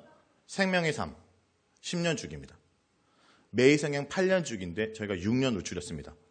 왜냐? 초등학교 1학년, 6학년 되면 중1이 고3이 되면 대한민국 그 교육 주기에 맞춰서 저희가 6년 주기로 맞춰서 평생 묵상을 해나가고 같은 날 같은 본문을 하도록 하기 위해서 저희들이 그때 이것을 정하고 홍보했던 영상입니다. 한번 보시겠습니까? 전 세대가 말씀을 요람에서 무덤까지 최근에 시니어 매일 성경까지 만들어서 아이가 태어나면 하나님 곁으로 하나님의 품에 안길 때까지 말씀을 묵상하자는 의미에서 저희들이 이것을 세팅하고 만든 영상이었습니다.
수는 청년들을 위한 매일 성경이고요. 또 목회자들을 위한 매일 성경. 최근에는 시니어 매일 성경까지 온 가족이 모든 연령이 말씀에 소외되는 연령이 없도록 이렇게 저희들이 구성하고 지금 이곳 가운데서 이렇게 만들고 있습니다. 이런 사역을 성소연이 지금 오랜 동안 하면서 말씀의 세대들이 자라는 겁니다. 제가 어쩌면 그 현장 속에 보는데 극과 극이에요. 청소년생활 하다 보니까 말씀과 오랜 시간 같이 하며 살아왔던 청소년도 있고요. 교회는 다니지만 정말 말씀과 무관하게 살았던 청소년들이 동시다발적으로 제 속에 보입니다. 그런데 말씀을요, 열심히 하는 청소년 대부분 어릴 때 부모와 아니면 교회에서 말씀을 훈련받는 경험이 있는 애들입니다. 제가 청소년 집회나 수련회 가서 큐티 훈련을 하지만 그때 잠깐 반응은 보이지만 지속적으로 하는 애들은 어릴 때 공통적인 경험이 있어요. 부모님과 그리고 선생님과 어릴 때 같이 말씀을 나눴던 경험이 있는 애들이 그리고 지속적으로 했던 애들이 합니다. 그러다 보니까 말씀의 아이들을 가끔 만나는데 말씀을 몰라서 가르치는 경우도 있지만 말씀을 가르치러 갔다가 제가 배우는 경우도 있습니다. 이 아이입니다. 이 아이는 중학교 1학년 여자입니다. 중1. 판교에 근처에 사는 아이인데 이 아이가 고민이 있다고 해서 요청해서 큐티 코치 고민이 있어요 해서 갔더니 중1인데 고민이 제가 좀 걱정됐어요. 중학교 여장 1학년의 고민이 제가 감당하지 못하는 어떤 법적인 고민일까 싶었는데 그런 게 아니라 초등학교 5학년 동생, 남동생인데 더럽게 말을 안 듣는다 이런 얘기였습니다. 그래서 자기 동생 욕을 한번 한 1시간 하더라고요. 그래서 제가 듣다가 그래 너 힘들겠다. 좀 누나서 많이 힘들지? 너는 그래도 괜찮니? 잘하니? 물어보니까 자기는 잘한대요. 부모 말씀도 잘 듣고 저는 큐티도 빠지지 않고 근데 제가 그렇게 질문했던 이유가 이런 게 있습니다. 그날 묵상이 좀 특별한 날이었어요. 매일성경 편집자로 이 사역을 하면서 어떤 확신이 있냐면 특별히 요즘 같은 역대상 이렇게 족보나 인물들이 있으면 사람들이 말씀을 떠난다는 확신이 있습니다. 그리고 레이기가 시작되는 그날 많은 사람들이 당분간 주님께 제사 지내지 오지 않겠구나 이런 생각이 있습니다. 그날 레이기가 시작되는 날이었습니다. 레이기 본문이 시작되는 그날 아이가 과연 말씀을 묵상했을까? 그리고 제대로 했을까? 라고 했는데 얘가 오늘 묵상을 제대로 했대요. 그리고 이 친구의 퀴즈책을 보면서 말씀을 이렇게 아이들이 묵상할 수 있겠구나. 어릴 때부터 말씀을 묵상하기 때문에 이 말씀 본문을 어떻게 묵상하는지 자연스럽게 배운 거죠. 여러분 레이기를 묵상하는 거 여러분도 우리가 두렵지 않습니까? 괜히 지금 레이기 얘기하다 여러분에게 뭔가 질문할까 봐 되게 두렵잖아요. 그렇죠? 번제 나오는 순간 약간 부담스러운데 먼저 이 아이가 묵상했던 본문이 레이기 1장 1절 17절인데 번제 얘기를 합니다. 번제는 하나님께 이스라엘 백성이 나아가기 위해서 제를 사하는 내용이죠. 그래서 뭐가 있냐면요. 첫 번째, 모두가 드릴 수 있도록 제물의 종류를 세 부분으로 나눕니다. 좀 돈이 있는 사람은 소나 양으로 드리고 좀 더 돈이 없는 사람들은 양과 염소로 드립니다. 그러니까 그리고 돈이 진짜 없는 사람들은 어떻게 하냐면 비둘기로 드립니다. 그러니까 모두가 드릴 수 있도록 했다라는 게 이 본문의 기본적인 단락이고 중요한 것은 이것을 모두 태워드린다. 그리고 드릴 때 흠이 없는 거 드린다. 자, 이 아이가 했던 걸 제가 설명하고 이 아이 노트를 보여줄게요. 이 아이가 이렇게 여러 가지 제물을 구분함에 있어서 소와 양으로 드릴 때 흠이 없는 것을 드린다를 표시를 했고요. 이 모든 걸 불살라 드린다라는 것을 표시했어요. 그 다음에 양과 염소로 드리는데도 흠이 없는 걸 드려야 되고 그 다음에 이 모든 걸 태워드리는 향기로운 냄새는 뭐냐면 주님께 모든 걸 태워드린다는 걸 체크를 했습니다.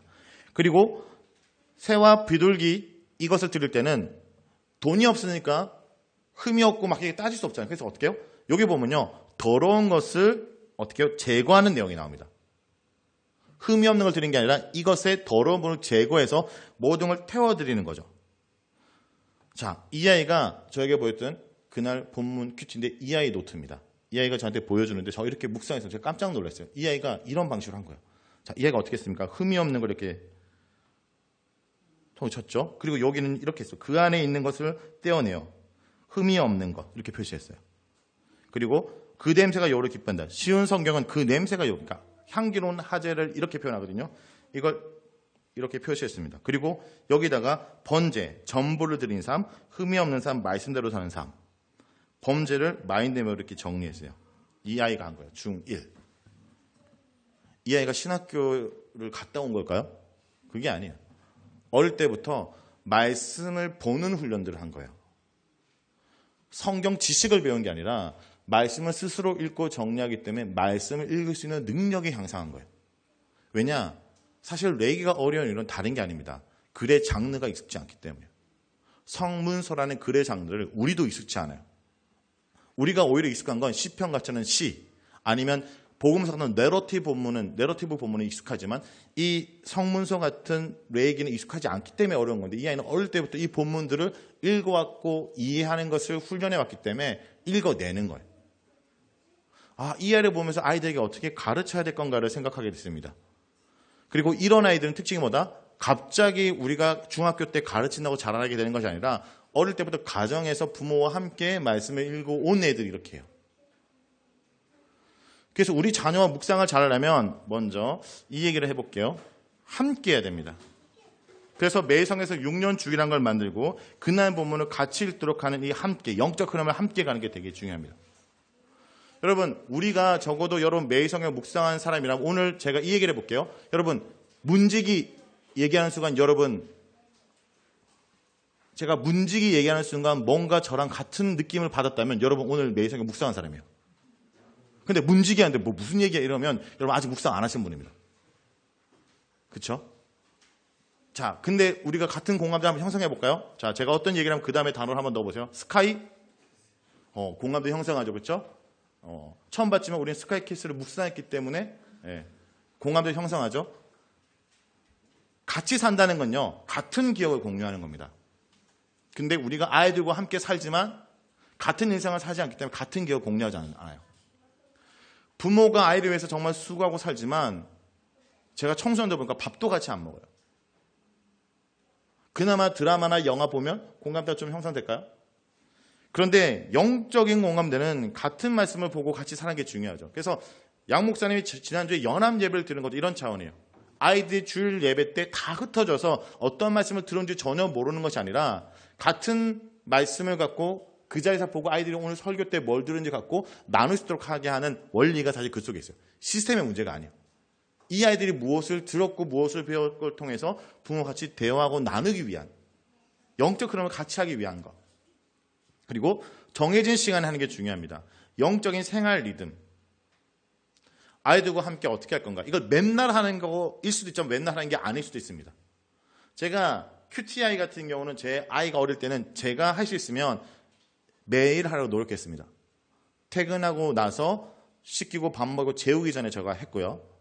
근데 이제 얘가 초등학생이 된 이후부터는 얘가 아빠랑 매일 하기 원하지만 저는 일주일에 2번 정도 정했습니다. 나머지 금요일부터 토요일까지는 아이가 3번은 자기가 하도록 합니다.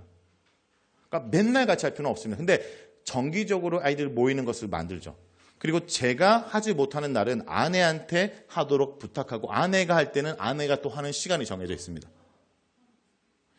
그리고 이 시간은요, 영적인 필요를 채우는 겁니다. 성경을 주입하는 것이 아니라 이 본문을 통해 이 아이 삶 가운데 사랑이 붙으면 사랑을 해주고 격려가 필요하면 격려를 해주고 이 아이 삶 가운데 어떤 고민이 있다면 나누는 영적인 필요를 채우는 시간이고 그것을 통해 회복의 기회, 영적인 충전되는 시간이라는 거죠. 자, 이것이 기본적인 원리입니다. 그러면 이제 대상별로 한번 해보도록 하겠습니다. 3시 반에 저희가 중간에 하다가 쉬도록 하겠습니다. 미취학 대상별 접근을 보면요. 자, 먼저 중요한 건 뭐냐면 아이들과 묵상은요. 아이들이 글을 배울 때까지 기다리는 것이 아니라 그 아이가 뱃속에 있을 때부터입니다. 자, 이 아이가 뱃속에 있는데 어떻게 큐티를 가르치냐? 그때는요. 부모가 먼저 말씀 묵상이라는 토양을 읽은 게 먼저입니다. 부모가 말씀을 묵상하고 말씀이 아니면 아니라는 확신이 없는 상태에서 아이들과의 묵상은 지속될 수가 없습니다. 제가 지금 산울교회라는 곳에 묵상 코치로 사역을 합니다. 주일에는 그곳에 사역하고 주중에는 성서연을 섬기고 있는데 그 교회에서 제가 하는 게 주일 2부 예배 때는 이제 중직자분들에게 주중에 묵상 모임을 할 수 있도록 주중에 묵상과 그리고 그날 모임 때 지키수 나누는 것에 가이드를 하고요. 그리고 또 끝나고 나서 모세, 그러니까 은퇴한 어르신들, 이분들과 시니어 매일 성경해요. 이 어르신들 은퇴하신 이분들 케어해야 돼요. 케어하지 않으면 이분들 제가 보니까 재밌더라고요. 이분들이 대부분 태극기 부대세요. 그래서 카톡도 저랑 다른 정보가 오가기도 하고 주로 모이면 그런 얘기를 하시는데 이제 그런 모임 때 저희가 시니어 매일 성경에서 말씀 중심적으로 이 모임을 만들려고 좀 하고 있고 그리고 이제 매일 꼭 섬기는 모임은 이 신혼부부 모임입니다. 이번 주에 저희가 MT를 갔는데 이 교회에 신혼부부들의 모임을 교회에서 많이 강조하고 저에게 맡겼던 이유가 이런 거예요. 이 부모 때 말씀의 묵상 훈련과 말씀 훈련을 꼭 해야 그들이 이 30대 초반 중반부터 나머지 인생을 정말 하나님의 말씀 가운데 살아갈 수 있습니다. 제가 보니까요. 제가 청소년 청년 생활하면서 이 청소년과 청년 때 하나님께 헌신하는 게 되게 중요하다고 생각했는데 제가 좀 생각이 바뀌었어요. 아이를 낳고 나서. 오히려 30대 아이를 갖고 부모가 그때 새로 결단하고 신앙생활을 해야 되더라고요. 무슨 얘기냐면 30대 중반, 40대 초반 정도 되는 나이에 형제들이 되게 바쁘더라고요. 주일날 예배만 드리는 것도 쉽지 않은 일이더라고요. 그리고 주일날 예배를 와도 집중할 수 있는 환경이 아니더라고요.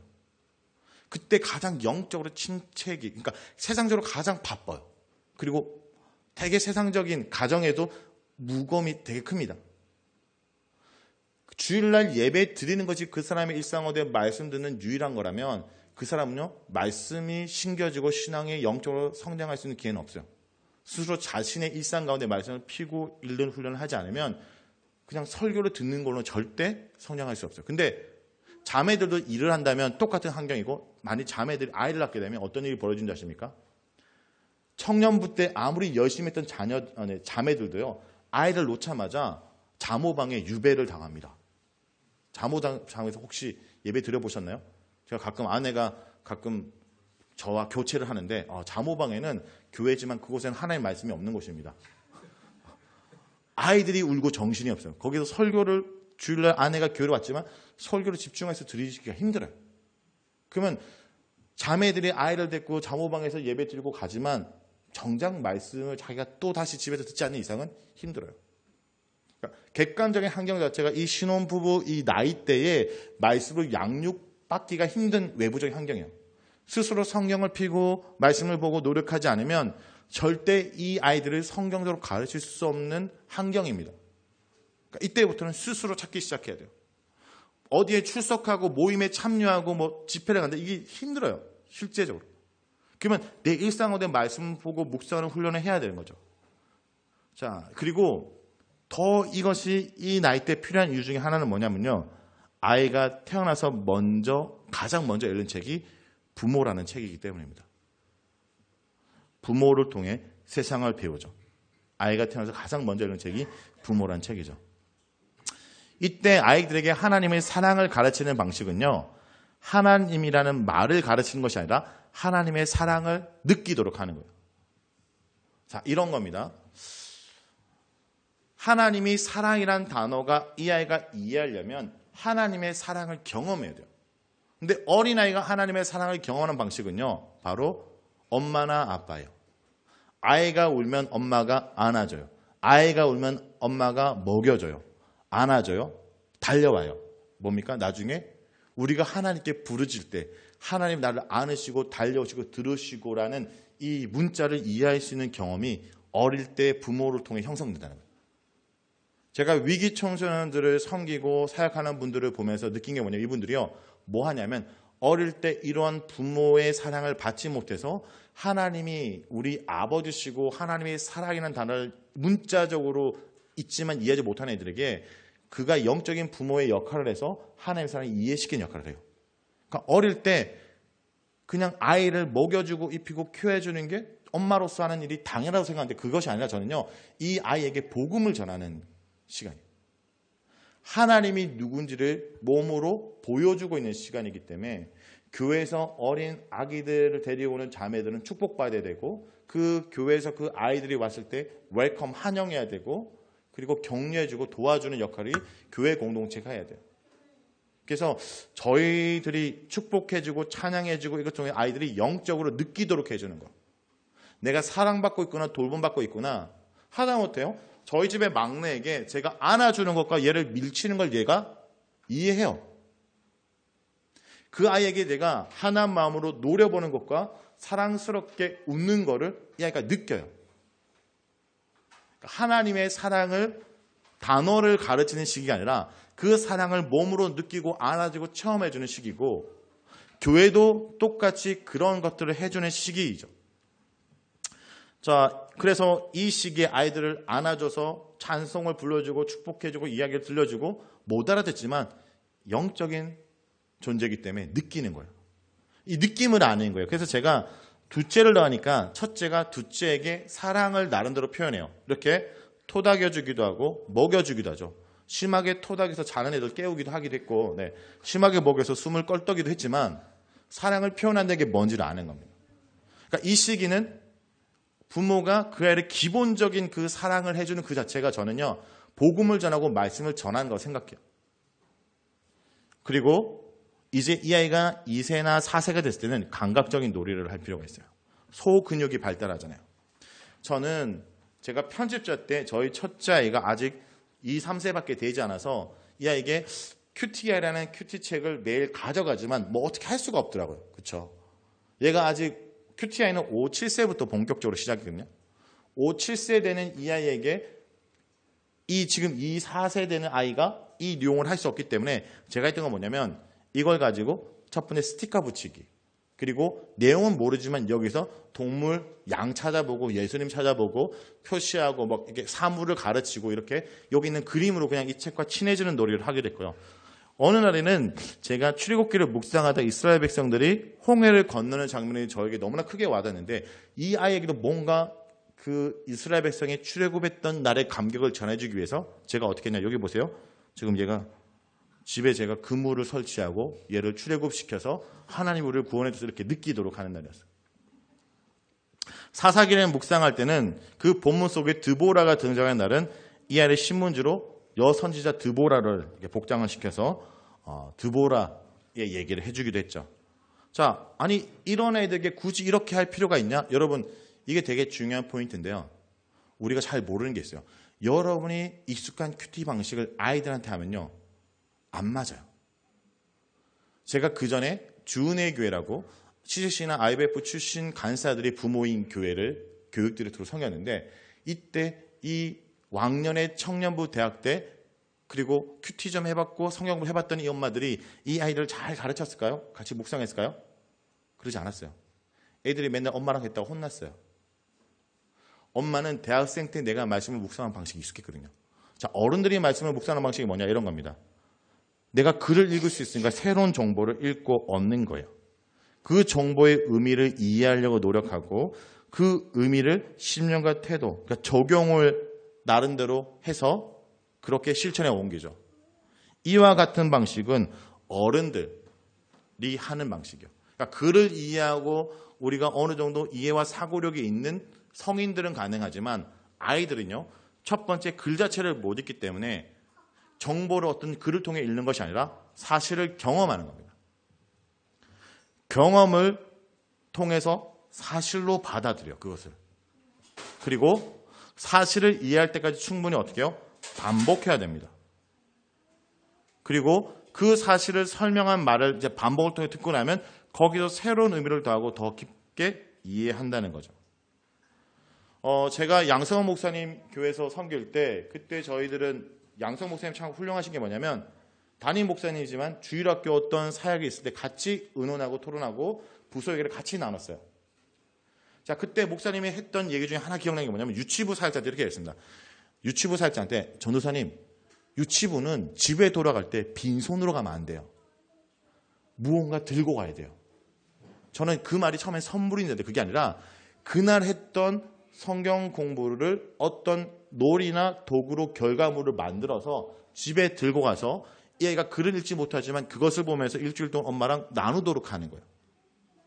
그래서 유치부 때 놀이하는 건 시간 때우는 것이 아니라 글을 읽지 못하는 아이들이 이 놀이도구 이것을 통해서 일주일 동안 그 들었던 말씀을 묵상하고 나누기 위한 거죠. 그러다 보니까 저희 집에 보니까 아이들이 매주 뭘 들고 와요. 네. 들고 가고 막 이렇게 차곡차곡 쓰레기처럼 쌓이긴 하는데 네. 이거 몰래 버리기도 합니다. 한 번은 다윗 본문을 아이들이 배웠는지 나무로 이렇게 기타를 만들어서 갖고 왔더라고요. 일주일 동안 그 기타를 계속 치더라고요. 네. 그 아이들이 글을 읽지 못하기 때문에 어떤 도구나 어떤 이미지를 통해 무언가를 받아들이는가 인지하는 게 필요합니다. 큐티에서도 마찬가지예요. 제가 큐티아이를 이제 딱 본문을 보면서 어느 날 좀 막막했던 순간이 이겁니다. 저희 아이가 이제 큐티를 겨우 할 수 있는 나이가 되었을 때 그날 본문이 거룩이에요. 아, 이거 어떻게 설명하지? 근데 본문 보니까 나름대로 뭔가 거룩이라는 것을 이런 식으로 설명해요. 거룩은 깨끗한 마음이다. 하나님처럼 깨끗한 마음. 하나님처럼 사랑하고 용서하라는 말을 말하더라고요. 이 글자요. 제 글자요. 되게 어린아이 글자 같지만 우리 아이는 지금 글자도 못 쓰는 그 순간 제가 거룩 쓰고 이렇게 쓴 거예요. 글자도 제대로 못 쓰는 애게 이 거룩을 설명하고 이렇게 할 수가 없잖아요. 자, 그래서 어떻게 했냐면 일단 이것을 기본적으로 한 다음에 제가 이 거룩을 설명하기 위해서 뭔가를 해야겠다 생각해서 거룩을 이렇게 했습니다. 깨끗한 마음, 거룩, 제, 미움, 시기를 A4 용지에 크게 글자를 적고 아이들에게 여기는 깨끗한 마음과 거룩한 마음을 달려와서 먼저 차지한 사람이 이기는 거야 라고 했어요. 그래서 준비 시작하면 이제 누가 거룩한 마음과 깨끗한 마음을 차지했는가? 첫째가 빠르니까 첫째는 거룩과 깨끗한 걸 갖고 둘째는 미움, 시기, 다툼을 계속하는 거죠. 근데 교육의 목적은 첫째 아이가 목적이었어요. 이 둘째는 아직 아무것도 몰라요. 이게 뭔지도 모르니까. 얘네들이 재밌으니까 어떻게 해요? 또 하자 해서 한 달리기를 한 10번 했어요. 그 다음에 또 하자고 하는데 이번엔 지루할 것 같아서 어떻게 했냐면 나머지 이제 미음식이 다투면 버리고 거룩과 깨끗한 마음을 종이로 접어서 보물찾기처럼 비계나 이불에 장롱에 숨겨놓고 찾기를 했어요. 애들이 이렇게 찾다가 이제 물어보는 거야. 근데 이게 뭔데 이렇게 찾고 우리가 왜 구해야 되냐? 아빠, 거룩이 뭔데? 깨끗한 마음이 뭔데? 그래서 제가 설명했죠. 거룩은 깨끗한 마음이라고 본문 속에서 얘기하는데 하나님 원하는 마음이래. 너가 동생이랑 놀다가 동생이 밉다고 시기하고 밀고 다투는 게 아니라 안아주고 그를 품어주고 하는 게 하나님 원하는 모습이잖아. 바로 그것을 거룩이라고 해. 어린이집에서 친구들이 막 싸우고 밀주가지만 너는 동생을 돌봐주고 사랑해주면 그게 거룩이고 구별된 모습이라 설명하는 거죠. 일상의 아이들과 함께 이것을 종이책으로만 하는 것이 아니라 부모와 함께 같이 이야기하고 살면서 놀이하면서 하는 거예요. 어느 날은 말씀 위에 걷다. 우리가 말씀 위에 걸어야 된다는 것을 보면서 어떤 설정을 했냐면 지금 여기 되게 위험한 지역인데 하나님 말씀을 내가 다리처럼 만들어 줄 테니까 우리 건너자 이렇게 했어요. 그래서 여기 지금 건너고 있죠. 네. 저까지 다 같이 이렇게 건너고 있는 장면입니다. 또 어느 날에는요. 본문이 뭐냐면 만나요. 근데 이 당황스러웠어요. 만나인데 자 여러분 이 큐티 책을 딱 보면 매일 말씀을 주셨다. 이제 저희 아이가 유치원 아이인데 어쨌든 제가 읽어주는데 활동할 수 있는 활동이 뭐예요? 이거를 만나를 하나 이렇게 적으면서 끝나는 거예요. 할 게 없죠. 그러니까 여러분 큐티아이에 있는 이 내용은요. 미니멈입니다. 이거를 충실할 것이 아니라 이것을 넘어서야 돼요. 그래서 제가 어떻게 했냐. 만나를 경험시키기로 했어요. 자 보세요. 이 아이들이 이 강야 같은 인생 가운데 우리 집에 만나가 뿌려지는 걸 경험했습니다. 여러분 첫째 날이 되었어요. 오늘도 하나님께서 이스라엘 백성들에게 무엇을 주실까요? 만나를 주셨어요. 만나를 줍고 있는 이스라엘 백성들입니다. 네. 근데 만나를 몇 번 줘요? 6번 주는데 마지막 날에는 2-3배를 주죠. 그리고 내일은 내리지 않아. 이렇게 설명하는 거예요. 아이들이 직접 만나를 줍고 이 얘기를 듣고 경험하도록 하는 거. 그러니까 우리가 자꾸 아이들은 특히 유치부 아이들은요. 그리고 저학년 아이들은 이 노트에서 끝나면 안 돼요. 왜냐하면 애들은요. 노트에서 하기에 글도 삐뚤삐뚤해요. 글자도 못 적고요. 밑줄 끊고 되지 않아요. 여기서 하는 게 아니에요. 이것을 넘어서서 그 내용을 전달하는 걸 몸으로 느끼고 같이 이야기를 하는 게 중요해요. 근데 때로는 큐티에서 이렇게 가이드가 되게 좋을 때가 있어요. 예를 들어 집에서 흔히 하고 있는 슈퍼맨 놀이를 그날 본문이 하나님의 사랑은 하늘보다 높다라는 표현이었던 것 같아요. 이걸 이렇게 가이드하더라고요. 보세요. 하나님의 사랑은 하늘보다 높아요. 하늘보다 실제 이렇게 하라고 가이드를 준 거예요. 하나님의 사랑은 하늘보다 높아요. 자 문제는 뭡니까? 첫째입니다. 서로 힘들어요. 하나님의 보세요. 사랑은 하늘보다 높아요. 하늘보다 하나님의 사랑은 하늘보다 높아요. 하늘보다 높아요. 하늘보다 높아요. 지금 뭐 하냐면 아빠의 사랑과 하나님의 사랑을 결부시켜요. 그래서 부모를 통해 하나님의 사랑을 느끼고 경험하도록 하는 거로 하죠. 그래서 큐티아이는 절대 아이들 혼자 할 수 없어요. 혹시 여러분의 자녀가 5, 7세인데 갑자기 일어나서 새벽에 일어나서 큐티 책을 꺼내서 말씀을 묵상하고 기도한다면 곧 하나님이 걔는 에녹처럼 여기서 데려갈 겁니다. 그런 아이는 없어요. 부모가 해야 돼요. 그리고 솔직하게 할게요. 저도 큐티 코치로 큐티 가르치고 목사지만 귀찮을 때 있어요. 그러니까 사실 얘가 하는지 안 하는지는 나한테 달려있어요. 얘한테 달린 게 아니에요. 우리가 아이들을 같이 말씀을 나눌 때 어떤 일이 벌어진지 한번 부모가 아이에게 이 부분 한번 읽어보실래요? 시작.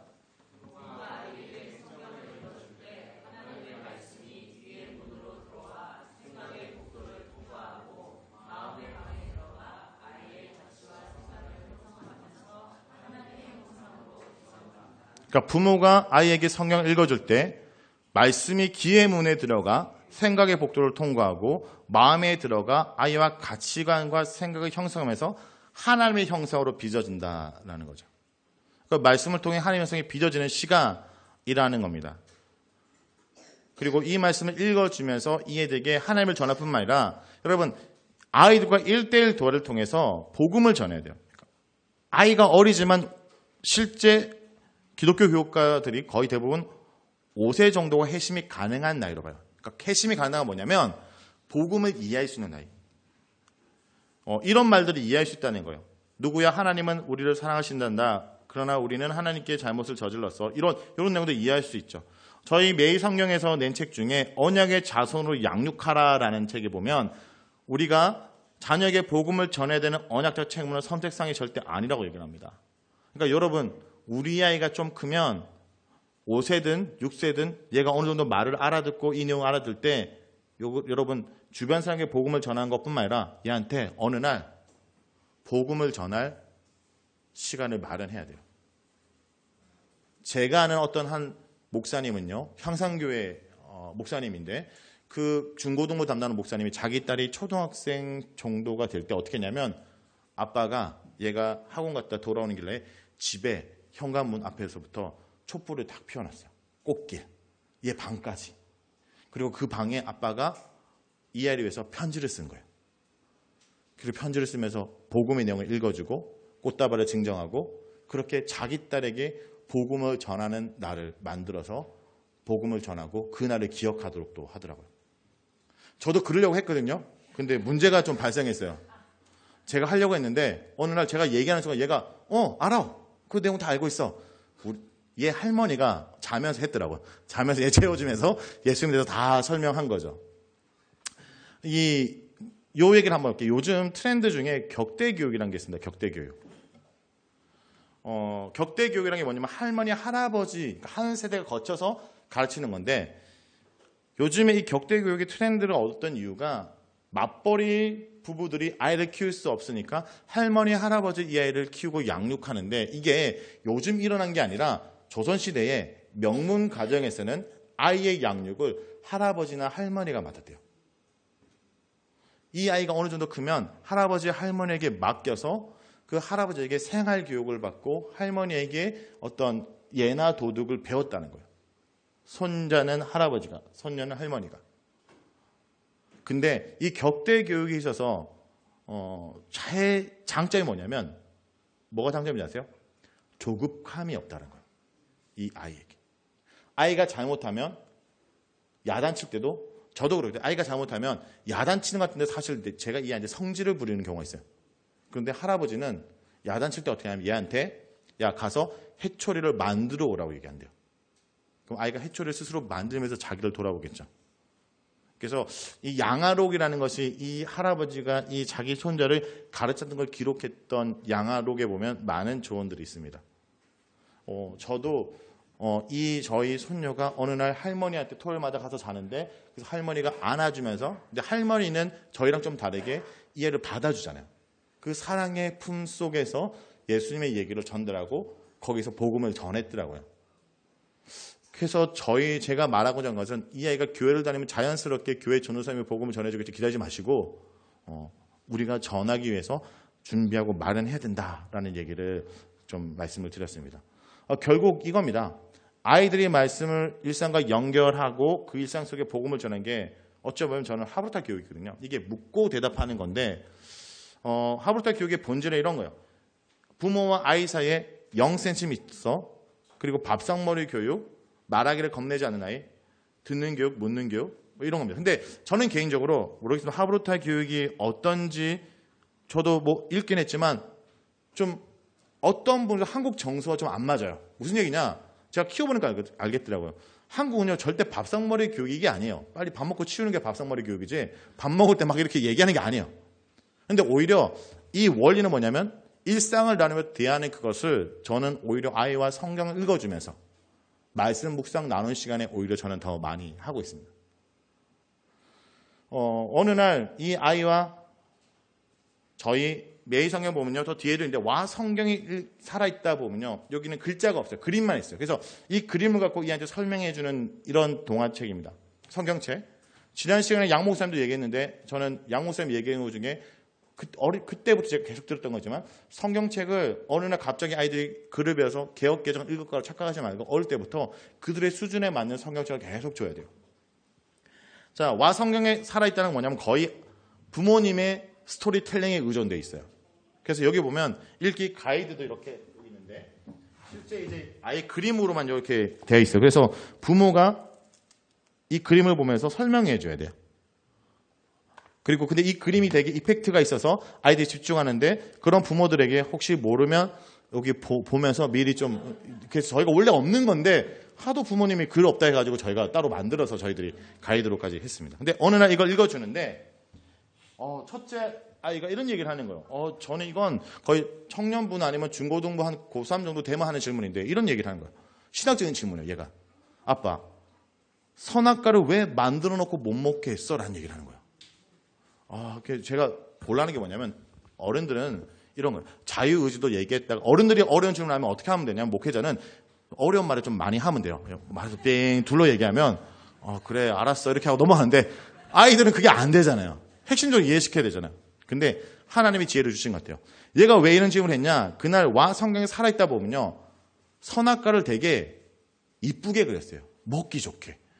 저희 딸이 저를 닮아 잘 먹거든요. 불만이죠. 이렇게 먹기 좋게 만들어 놓고 못 먹게 하나님 하는 것을 너무 불만이 가지니까 저한테 왜 못 먹게 얘기를 했냐고 따지길래 제가 신학적으로 대답할 수 없어서 어떻게 할까 고민하다가 갑자기 눈앞에 한 그림이 보이는 거예요. 이 그림이요. 그 전날 저의 딸과 제가 그렸던 그림인데 그 그림은 이런 거였어요. 제가 밑그림을 그리면 얘가 색칠을 해요. 제가 노란색으로 장미꽃 밑그림을 그리고 얘가 빨간색으로 색칠을 했어요. 제가 그 그림 보면서 하양아 저기 아빠랑 같이 그렸던 저 장미꽃 이쁘지? 이쁘대. 지가 그랬으니까 이쁘죠? 이쁜데 이거 아빠가 먹으면 안 돼? 안 된대요. 왜 안 돼? 이거 너무 이쁘고 먹기 좋은데 그건 먹으라고 그린 게 아니잖아. 얘가 답을 얘기했어요. 그러니까 먹는 것과 먹지 않는 구분이 있다는 거예요. 기준이 있다는 거예요.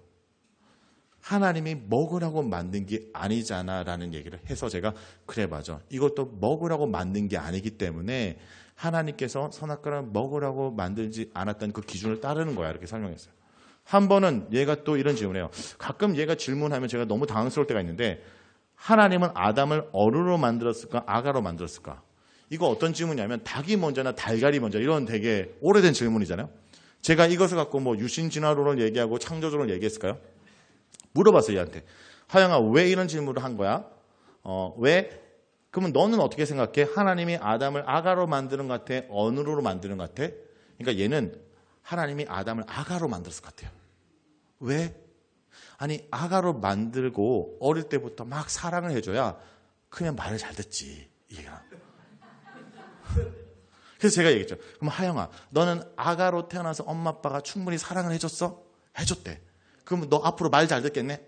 이렇게 했어요. 그 얘기가 끝났어요. 그냥 그래서 얘기가 끝나버린 거예요. 그러니까 얘가 어떤 질문할 때 그 질문의 의도를 파악하고 그 질문 속에 답을 찾으면 돼요. 그리고 그 이야기가 쌓이도록 하는 거죠. QTI가 그런 역할을 합니다. 사실은. 이 QTI 같은 경우는 5세부터 7세까지 유아들이 하는 것이고요. 기본적으로 본문이 쉬운 성경 본문으로 다뤄요. 그런데 개역 개정을 다룬 날이 있어요. 왜냐하면 한국교회 공예배가 개역 개정을 쓰고 있기 때문에 만약에 한국교회 대부분 새 번역을 쓴다면 저희가 새 번역으로 바꿀 거예요. 하율은 암송을 하는 겁니다. 평생 그 아이가 말씀을 외우는 본문이 아마 개역정이 될 거기 때문에 이날만 개역 개정을 쓰고 나머지 날은 쉬운 성경 스스로 아이들이 한 구절 읽고 아빠와 엄마와 함께 나누도록 하는 거죠. QTI는요 부모와 함께라는 코드가 있습니다. 하나님 말씀이 언약에 푹 젖어들도록 첫째 날에는 읽는 훈련하고요. 하율에는요 외우는 거예요. 암송. 그래서 개역 개정 쓰죠. 나머지는 아이들의 일상과 함께 같이 나누고 돌아보는 걸 합니다. 이런 활동들을 저희가 가이드를 하고요. 이 날에 아이들과 함께 매일마다 하는 거 뭐냐면 큐티를 하기 전에 큐티송을 부릅니다. 이거는 이미 저희 매일성의 홈페이지 가면 큐티 하기 전에 기도송, 큐티송 다 있습니다. 저희들이 무상으로 저희들이 드리고요. 그리고 기도한 다음에 성경을 같이 읽고 핵심 단어 찾고 같이 뭔가 활동하면서 스킨십을 하고 스티커를 붙이고 아이들과 함께 살아가는 거죠. 저희 집의 아이들 큐티하는 모습을 보여드릴까요?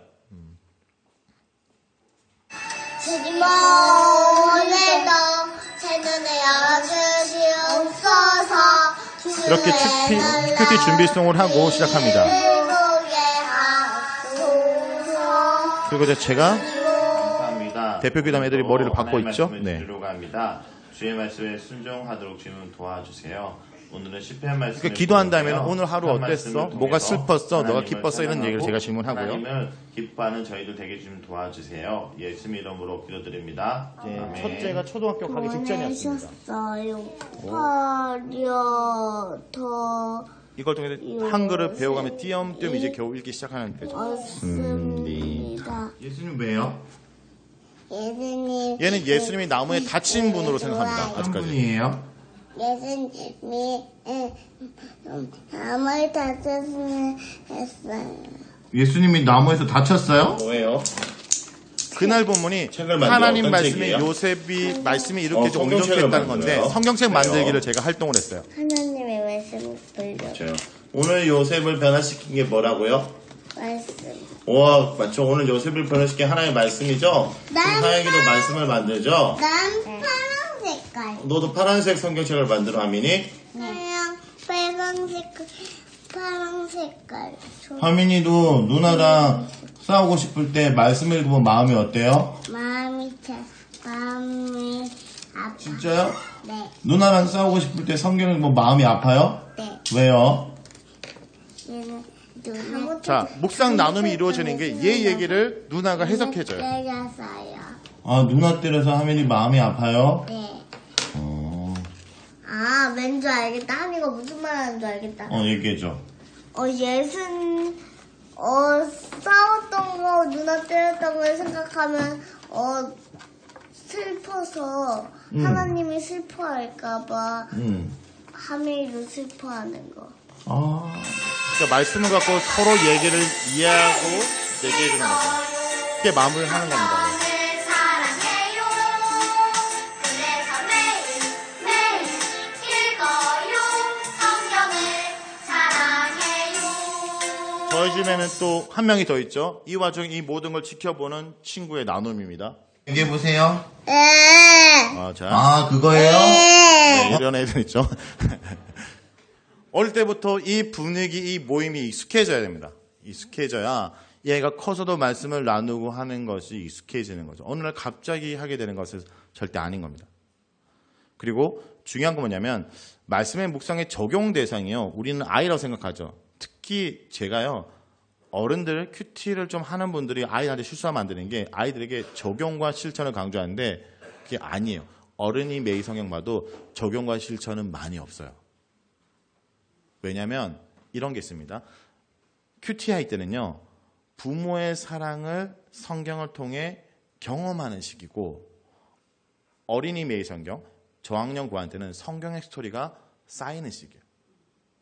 그리고 청소년 시기는 뭐냐면 자기의 아이덴티티를 세상과 비교되는 세상 속에서 자기 아이덴티티를 성경 속에 발견하는 시기예요. 그리고 청년 때는 어떻게 하냐면 아이덴티티를 발견했다면 이 성경과 세상을 바라보면서 어떻게 살지를 고민하는 시기. 그러니까 진짜 적용이 나오기 시작한 청년 때부터고 청소년 때도요. 그렇게 적용이 다양할 수는 없어요. 왜냐하면 청소년 애들의 삶이 어떻습니까? 집, 학원, 교회. 여기 특별히 막 적용이 다양하기가 힘들어요. 이때는 자기 아이덴티티를 발견하고 자기 태도와 가치관을 변화시키는 게 적용이에요. 그러니까 저는 큐티 강의를 하는 분들, 특히 청소년 사역자는 그런 강의를 하지 않지만 외부의 강의를 할 때 이런 분들이 있어요. 실천, 적용, 뭐 있어야 되고 있어야 된다? 그거 아이들에게 적용되는 얘기는 아니에요.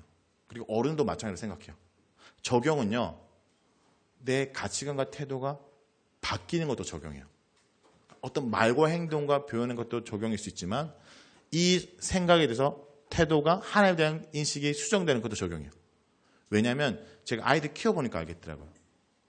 저희 아이가 태어나자마자 걷고 춤추고 걸었을까요?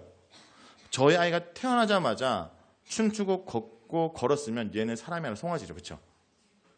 얘가 태어나면 뭐 했을까요? 누워 있었죠. 울면서. 근데 이 아이가 울면서 누워 있지만 가장 중요하게 한 거 있습니다. 엄마 젖을 먹은 거예요. 엄마 젖을 먹다가 힘이 나니까 어떻게 해요? 몸을 뒤집게 하죠. 그리고 뒤집기를 실패할 수도 있지만 그 엄마가 이 아이에게 젖을 주는 거 포기하지 않습니다. 그리고 이 아이가 걸을 거라는 기대를 포기하지 않아요. 그래서 결국 몸을 뒤집고 앉고 일어서고 걷고 춤추죠. 우리가 예수 그리스도 안에서 거듭나면 처음에 신령한 젖을 사모하는 거예요. 말씀을 통해서 내 이전의 가치들을 버리고 뒤집기를 하다가 실패하고 넘어질 수도 있어요. 그런데 하나님은 계속 우리에게 신령한 젖, 말씀을 주시고 결국 우리를 포기하지 않기 때문에 우리가 일어서고 걷고 춤춰요. 그러니까 말씀으로 변화온다는 것이 오늘 큐티나 말씀을 이렇게 했더니 내가 이렇게 탁 변했고 탁 변했고 이런 인간 없죠. 혹시 이런 인간 본 적 있습니까? 우리도 그렇게 안 됐지 않습니까? 끊임없이 우리에게 말씀하는 그 하나님의 신실하심이 우리를 바꾸었다면 아이들도 그런 겁니다. 그리고 이 부모를 통해 하나님의 형상을 찾는다는 건 뭐냐면요. 이런 겁니다. 아이들과 어느 날 말씀을 묵상했는데 이게 내가 하는 적용이더라고요. 아담과 하와가 선악과를 먹고 숨었는데 본문이 이렇게 얘기를 해요. 본문 속에 그날 큐티는 하나님께 솔직하게 얘기하라고 얘기한다는 거예요. 그러면 이 그림을 어떻게 그렸냐? 아이들이 잘못해서 숨어 있을 때 부모가 어딨니 물어보고 왜 그랬니 물어보면 솔직하게 얘기하라고 했을 때 아이들은 인간 측면에 적용을 하지만 부모는 누구처럼 행동해야 돼요? 그렇죠. 용서해 주는 거예요. 그러면 이 본문 속에 늘 본문을 보다 보면 부모는 하나님이 이 아이에게 대해주는 하나님의 롤의 역할을 해요. 그 아이들이 인간의 측면에서 얘기를 한다면 그러면 이 본문임에서 적용의 대상이 때로는 하나님의 모습을 보여주는 부모에게 적용이 더 많아요. 그를 용서해주고 품어주고 그렇죠. 그래서 이 시간이 부모에게 사랑받는 시간이 돼야 돼요. 여러분 이게 이제 저희 첫째가 태어나기 전에 둘째랑 첫째랑 하는 모습인데 되게 행복해 보이지만 행복한 건 아닙니다. 왜냐하면 이렇게 기도하는 순간 이 둘째가 이걸 찢어버렸어요. 그래서 시작하기 전부터 울고불고 난리 났습니다. 첫째가 태어나니까 적응하니까 둘째가 태어났고 둘째가 태어나니까 셋째가 태어났어요. 지금 셋째와 적응하는 기간인데 오늘 첫째가 큐티를 안 했다고 막 우는 거예요. 얘가 우는 거 보면서 얘가 큐티를 안 해서 운다? 말씀을 못 봐서 울까? 그게 아니라 이 아이에게 말씀을 묵상하는 시간은 엄마나 아빠한테 사랑받는 시간인 거죠. 그러니까 오늘 엄마 눈을 맞이하면서 말씀을 갖고 축복하고 사랑받고 기도받는 것을 못했기 때문에 오늘 못했다고 우는 거 속상하는 거예요. 그러니까 결국 말씀 보는 시간이 부모의 사랑을 받고 회복되고 눈높이를 맞추는 시간과 연결돼야지 단순히 큐티라는 어떤 말씀이나 종교적 행위를 하는 시간으로 인식되면 안 된다는 거예요. 그러니까 얘가 이렇게 돼 보니까 아빠가 뭐 하는 사람인 줄 알았어요. 그래서 아빠 방에 와서 아빠가 만든 척매라는 큐티 책으로 큐티 하는 척을 하는데 책을 거꾸로 들고 이렇게 하는 척을 하더라고요. 보세요. 그게 아니라 아침에 고에 가세요. 아침에 바로 일어나세요. 잘 먹고 치즈 먹고 여플레 먹고 가세요. 그러니까 교회를 갈 때는 든든히 먹고 가야 된다. 이런 적용을 지금 하고 있는 거예요. 둘째도 첫째와 똑같이 말씀을 묵상하지 않고 큐티를 하지 않았다고 저한테 그날 큐티하자고 제가 밤늦게 하는데 제 방에 찾아왔어요. 어디 하자. 뭐? 키티 하자. 그래? 키. 진짜요? 응. 오늘 못했어요? 네. 오늘 큐티 못했어요? 키티 할래. 자, 이렇게 끝나지 않습니다. 이제 제가 어느 날은 아이들한테 너희끼리 해봐라고 했어요. 그러니까 누나가 동생을 가르치고 있어요. 따라해. 따라하고 하는구나. 하나님의 사랑은 하늘보다 높아요. 네, 이렇게 아이들이 스스로 동생한테 가르치고 있는 모습입니다. 이렇게 이제 여기 요거 이 얘기하고 10분간 쉬겠습니다. 유치부 아이들까지는 중요한 게 뭐냐면요. 관계입니다. 부모와 함께라는 키워드예요. 이걸 놓치면 안 됩니다. 아이들이 절대 스스로 하는 게 아닙니다. 부모가 먼저 이 아이가 어릴 때부터 말씀을 묵상하고 그 말씀의 토양을 만들고 또 이것을 갖고 아이와 함께 붙잡고 그들에게 전할 뿐만 아니라 사랑을 보여줘서 그들이 어떻게 해요? 그런 거 있죠. 이 세상을 살아갈 때 아이들은요. 많이 실망하고 넘어질 겁니다. 그런데 그 아이가 결국 걷는 것은 그 넘어지는 횟수보다 그 아이를 기대하고 친친하고 격려하는 그 사랑이 더 크기 때문이잖아요. 그런 시간을 갖고 회복하는 가정으로 만드는 것이 이 큐티를 잘 활용하는 방법인 것 같습니다. 4시에 또 이어서 강의를 하도록 하겠습니다. 초등부, 유년부 이어서 4시부터 하겠습니다. 10분간 쉬도록 하겠습니다. 혹시 질문이 있으시면요, 따로 막 하진 않고 아예 그냥 포스트잇 같은 거 뒤에서 얘기해서 주시면 제가 끝나고 잠깐 질문에 대해서 대답을 하도록 하겠습니다.